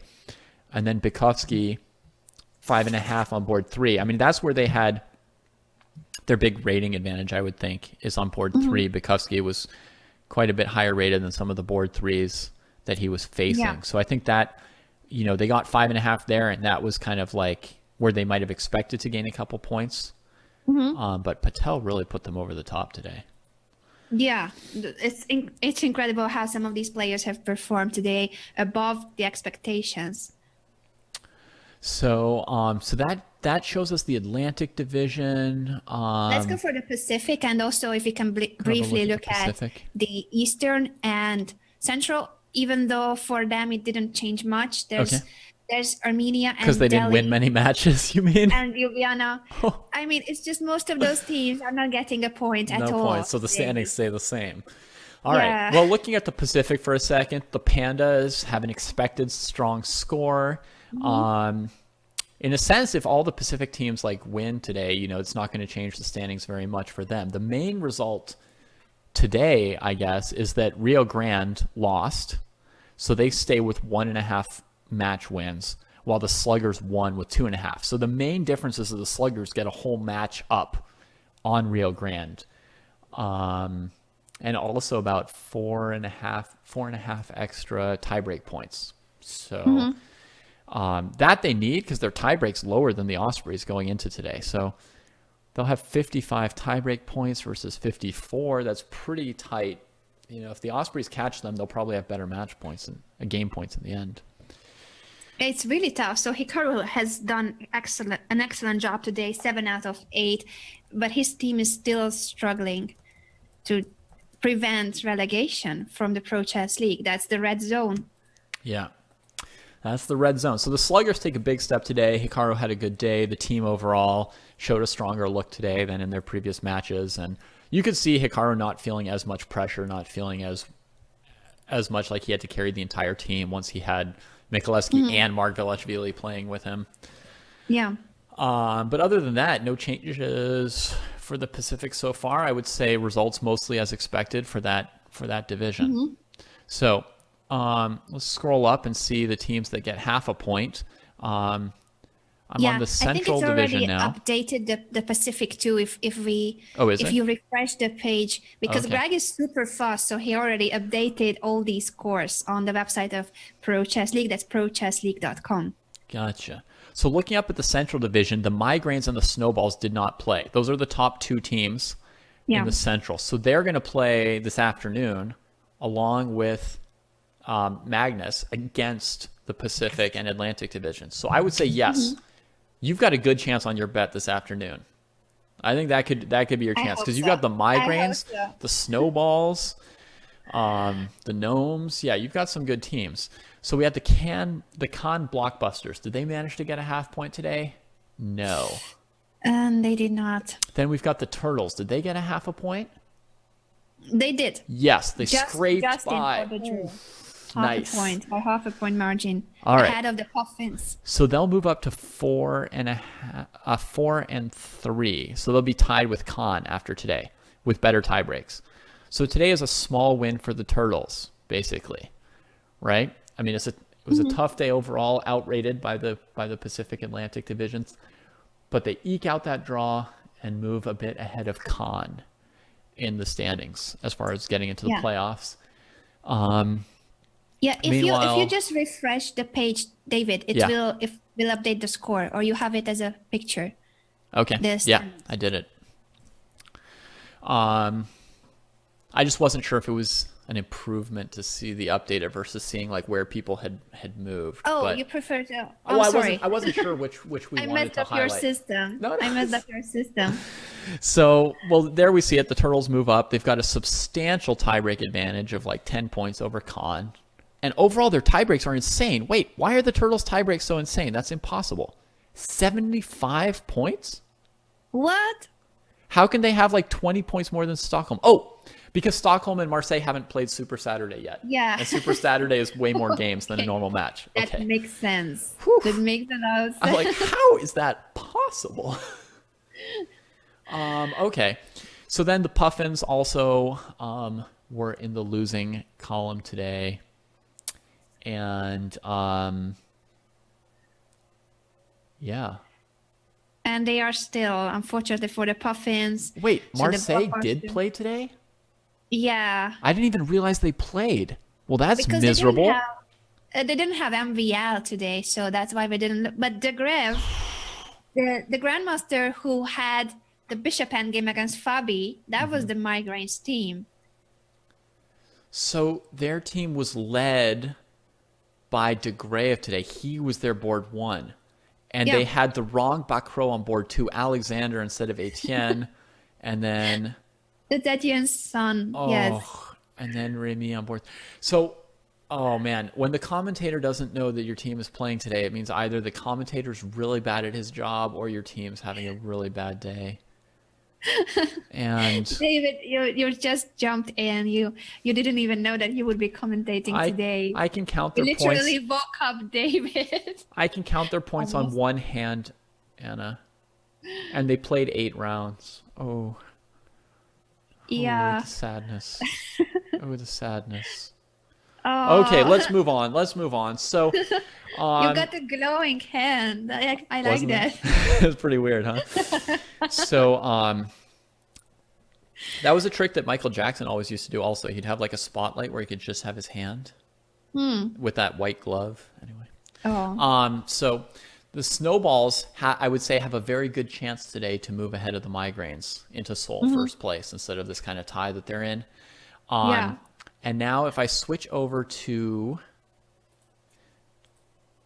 look at the Eastern for a second and see how they did. The Eastern Division, we've got the Mumbai Movers, who were in first place and finished last along with Marseille, second to last. Jesus, the best teams, Marseille and Mumbai, just I know. not even here basically today. The only ones that got a point here, about half a point, is the Eagles, the Armenia Eagles. So the Eagles Dynamite. And the Dynamite. The Eagles, the Dynamite, they creep half a point up the standings. The Eagles and the Dynamite. And they're already playoff teams, so that's good for them. Now they're only half a point behind the Movers. Because they scored so many points more than them today, their tie breaks have just surged way above the Movers in one day. Yeah. Because the Movers got like 11, they got 16. It's getting really, really tight up there. And the rest of the teams, you see that the Gnomes, Magnus Carlsen's team, they are not qualified for the playoffs. They will be playing very shortly here. No. But if they win today, they make up some ground with their whole division getting pummeled. I was going to say that since no one else was doing very well in the Eastern Division, they can actually, with a win, they would get very close to the top spots. Okay. So we've still got the Horses and the Gnomes to play today as far as like the top teams in the East. So the Horses, if they can put up a good showing, get up to 4.5, they can tie the Eagles and the Dynamite. That would be very nice for them, half a point away from the Movers. And the Gnomes, they're going to need to win today and then keep winning. I mean, they basically have to win out for the playoffs here. Yeah. Is my feeling. Definitely. I think they will try to do that. Yeah. And Magnus will be playing, I believe, all the remaining matches. Mm-hmm. And we shall see if he will be streaming as well and steal the show as he did the other day. Yeah. What were some of your favorite games, David, before I let you go? So Okay, soon favorite the games games will today. start, but we just want to reflect on the best games or the most interesting games of today. Sure. Let's turn this off. I mean, one thing that sticks out in my mind was the combination by Salem Saleh, who overall had like a medium day, but he had this game with knight takes g6. True, true. Very But memorable if I game. want to call up some of these players' games, Against Yu Yangyi, that was Saleh Yu Yangyi. And yeah, this sacrifice on g6. yeah, I'm gonna have to find some players here. So hang on. Sure, I'll sure. pull up a game in a second here. Also, it's a question to you guys on chess.com and Twitch. I'm looking at the chat, which were some of your favorite games from today and which ones were the most fascinating, even if not the best quality, but some of the blunders that you remember from today. Entertainment.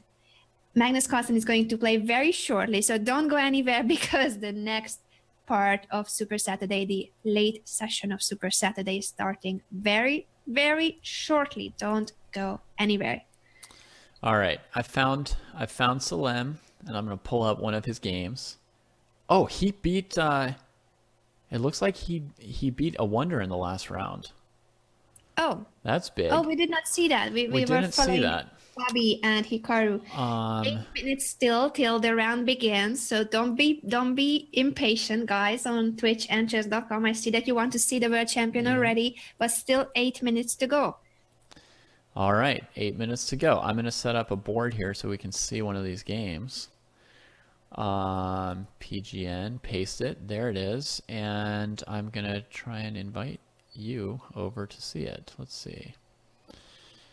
I don't know how to... all right. Well, Anna, can you see the game? Or can you follow me, D. Proust, Yeah, and let observe me... it? I also can try to open it. The sacrifice isn't it Yes. the one that you want to show? Saleh against Yu Yangyi. Yep, this is Saleh's white against Yu Yangyi. Yeah. And I guess I could put in the names here.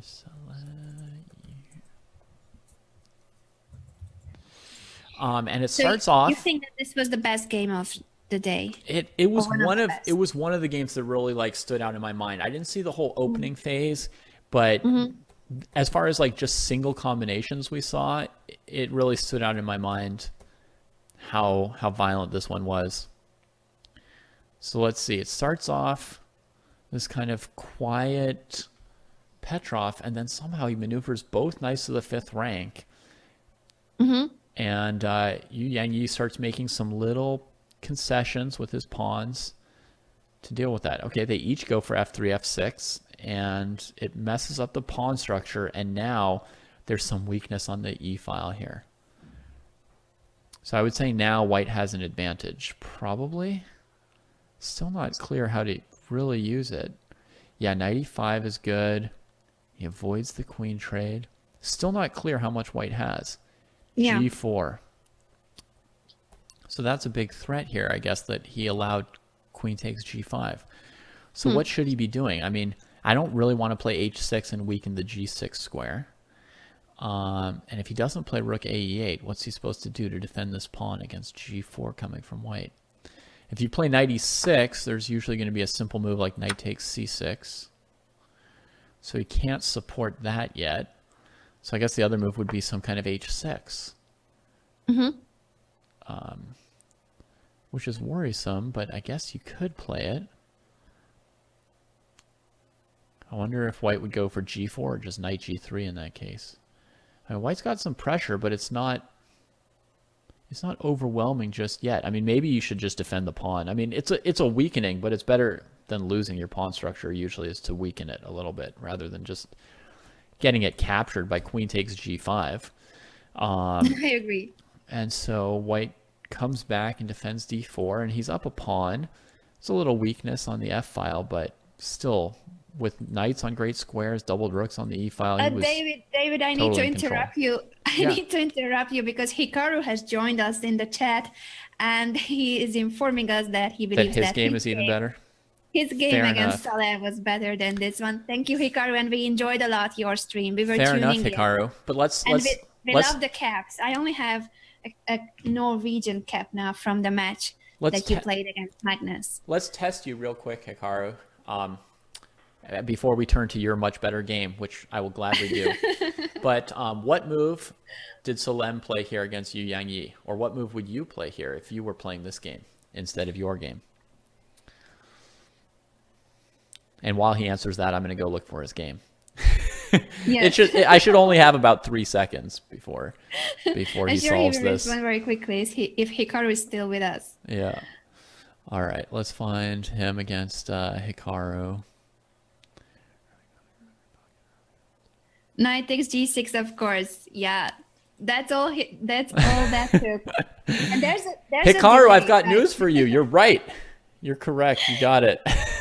The thing is, there's a delay between the stream and when you get to see it. So the time that took for Hikaru to answer was delay between when he answers. Like, you hear the question and he answered immediately. I'm pretty sure that was the delay. It was just the 1 second per move it took him to type it. But yeah, knight takes g6. I thought that was pretty sweet, right? I mean, he attacks this. And the nice combination going with queen g5. And the only way to defend... The only ways to defend g6 would be like knight f4, queen g7 mate, or rook f6, knight f6, stuff like this, which is not very convincing. So pawn takes knight, rook takes e6, and white has a winning attack, the threat on the bishop, and as well queen g5 is one way to go for a mate.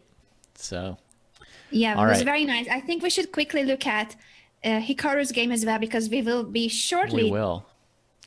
We will. Taken away from our spotlight. Danny and Alexandra will take over. I have it ready. We watched this one in round 1, but we missed some of the opening. This was like the first thing that we saw today. So Hikaru played the Austrian attack. Aggressive. And the comment by Hikaru about the previous game is that it was a classic Salem, hardly surprising. The guy has good tactics. Yeah, he did there. I mean, that one was pretty good to spot something like that so rapidly. It was slightly complicated. All right, so here we have the start of the game. Hikaru gets the bishop pair early. Salem gets plenty of queenside pawn pushes, so he's got some space there. I remember when I first saw this position, I thought that it wasn't a one-way street. I thought that Salem had, some trumps of his own as well in the game. Mm-hmm. One of them being this A file that we see him taking over here, and Hikaru's bishop at first was kind of a problem as well, or not a problem, but just like not a strength of the position. So Salem gets into the second rank. I wonder why he played f6. f6. Yeah, I wonder why he played f6 here on move 23. It's ugly, but I understand that he was scared. Yeah, I mean, there could be some kind of general worry about his dark squares, but was there any concrete reason he did it? Maybe he wants to play like knight e5 at some point, but he doesn't want to allow f6. Maybe it's that f6 is covered now, but he wants to play knight e5, and if he plays knight e5, then there's bishop g7, king g7, f6, takes, queen d6, and then his knights are oddly helpless against the queen. Mm-hmm. So yeah, it wasn't that he doesn't have e5 or f6 covered right now, but he wants to play knight e5, I guess. So that's why he does that. But he's also threatening g5 probably, which would give him some chances of blockading the king side. Hence, as soon as he trades, Hikaru's next move is obviously g5. Or in the words of Hikaru, probably, of course, g5. And I wonder at what point Hikaru thought he was like winning the game, because this is around when we started to see the game, just a couple moves after here. I think queen a7, king h1, knight e5. We saw this kind of position. Exactly. That's when we tuned in, so we missed to see the... And we're always biased in terms of thinking that the better player is winning. We can't help it, right? You look at a game, it's like Fabiano against somebody rated 100 points less than him, or Hikaru against somebody 100 points less than him, and Hikaru's like blitz reputation So you just kind of like assume like, if I guess that Hikaru's position is better, he'll probably win, and then it'll look like I was right that his position was better. So you're asking Hikaru But when he understood when he that his thought position that he was was already winning. winning. Yeah. Maybe on. Because to me, when I saw this, you know, at the speed that we were going, it was like, huh, complicated position. Of course, I would bet on Hikaru still, but it looked kind of complicated. I wasn't sure what was going to happen. If the king side were locked up, then I would just say that black was winning. Like if black had played g5 or something. But here, obviously, Hikaru can open the king side. He can get a king side attack. But obviously, black also has access to the second rank, the A file, a knight on e5. He has defensive tools. Yeah, Hikaru is saying that it was never clear until c4. Until c4. Very okay. messy game. That's my point. So here we got queen g3. We're just a couple moves away from c4. Hikaru goes knight f4. And all right. Still g6 and f6 are defended for the moment. There's pressure on them, but it's not clear yet. And now black plays king g8, which I'm not sure of the point of just yet, but I can't know everything. I guess something with knight e6 not being checked maybe, so he's got more time to respond to a pawn coming into e6. Yeah. Maybe something Another like that. great thing about the fact that Hikaru was streaming is that now we can always go back and find out everything about this game. We should all go to Hikaru's channel and replay his thoughts on this game. So now we are briefly showing you guys what happened, but you can get a first-hand information and experience from the player who has been playing this. So I think it's a lot more entertaining when you see the players. It's not a post-mortem annotation, but it's how he was thinking during the game. So streaming is great, and we love that Hikaru is streaming. We hope that more elite players will be streaming. Yeah. So, and that's also really fun to like look at this game for yourself, right? Watching the game. Then you can look at it, hearing comments from Anna and myself who are like, you know, so. And then you can go back and you can also see what like a super GM thought of it. Of course, Hikaru probably doesn't comment every single move because he also has to think about his moves. But you can still at least get, you know, a bunch of insights that further advance your knowledge of what was happening in that game. So Hikaru says that c4 is kind of what made this not clear. And I guess that's partly releasing black's tension where they could open the game more. But I wonder what black is supposed to do here. Because I would want to improve the knight on c7, but maybe he didn't want to allow knight e6. So his knight just sits here for a while. You're asking Hikaru if he has any better suggestions. suggestions. I mean, he doesn't have to answer every question we have, but I mean, I am wondering, you know, how one should play this as black. That's definitely something I'm wondering. You know, I would wonder it for white and for black because it's pretty complicated. Yeah, he thinks he takes overall. b4 and rook a3. With this idea, he's very nice. He's answering all your questions. So just kind of, so he's if he's going to answer everything, that's fine. I can keep asking. And Hikaru says we can also just go check the stream and then we'll know because he did say that one. Yeah, we should definitely do that.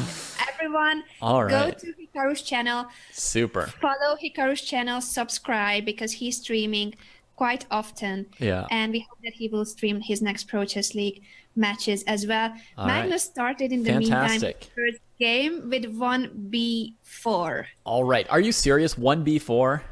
Yeah. All right. Well, then it's time for us to get out of the way. After all, 1b4 has been played. The world champion's in the house.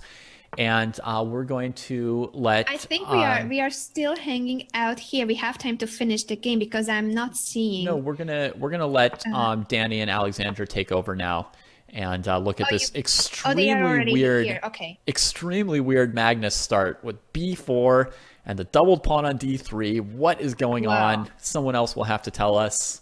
That's all for us. Oh my. Yeah, have a great day, everybody. Check out Hikaru's stream about the game.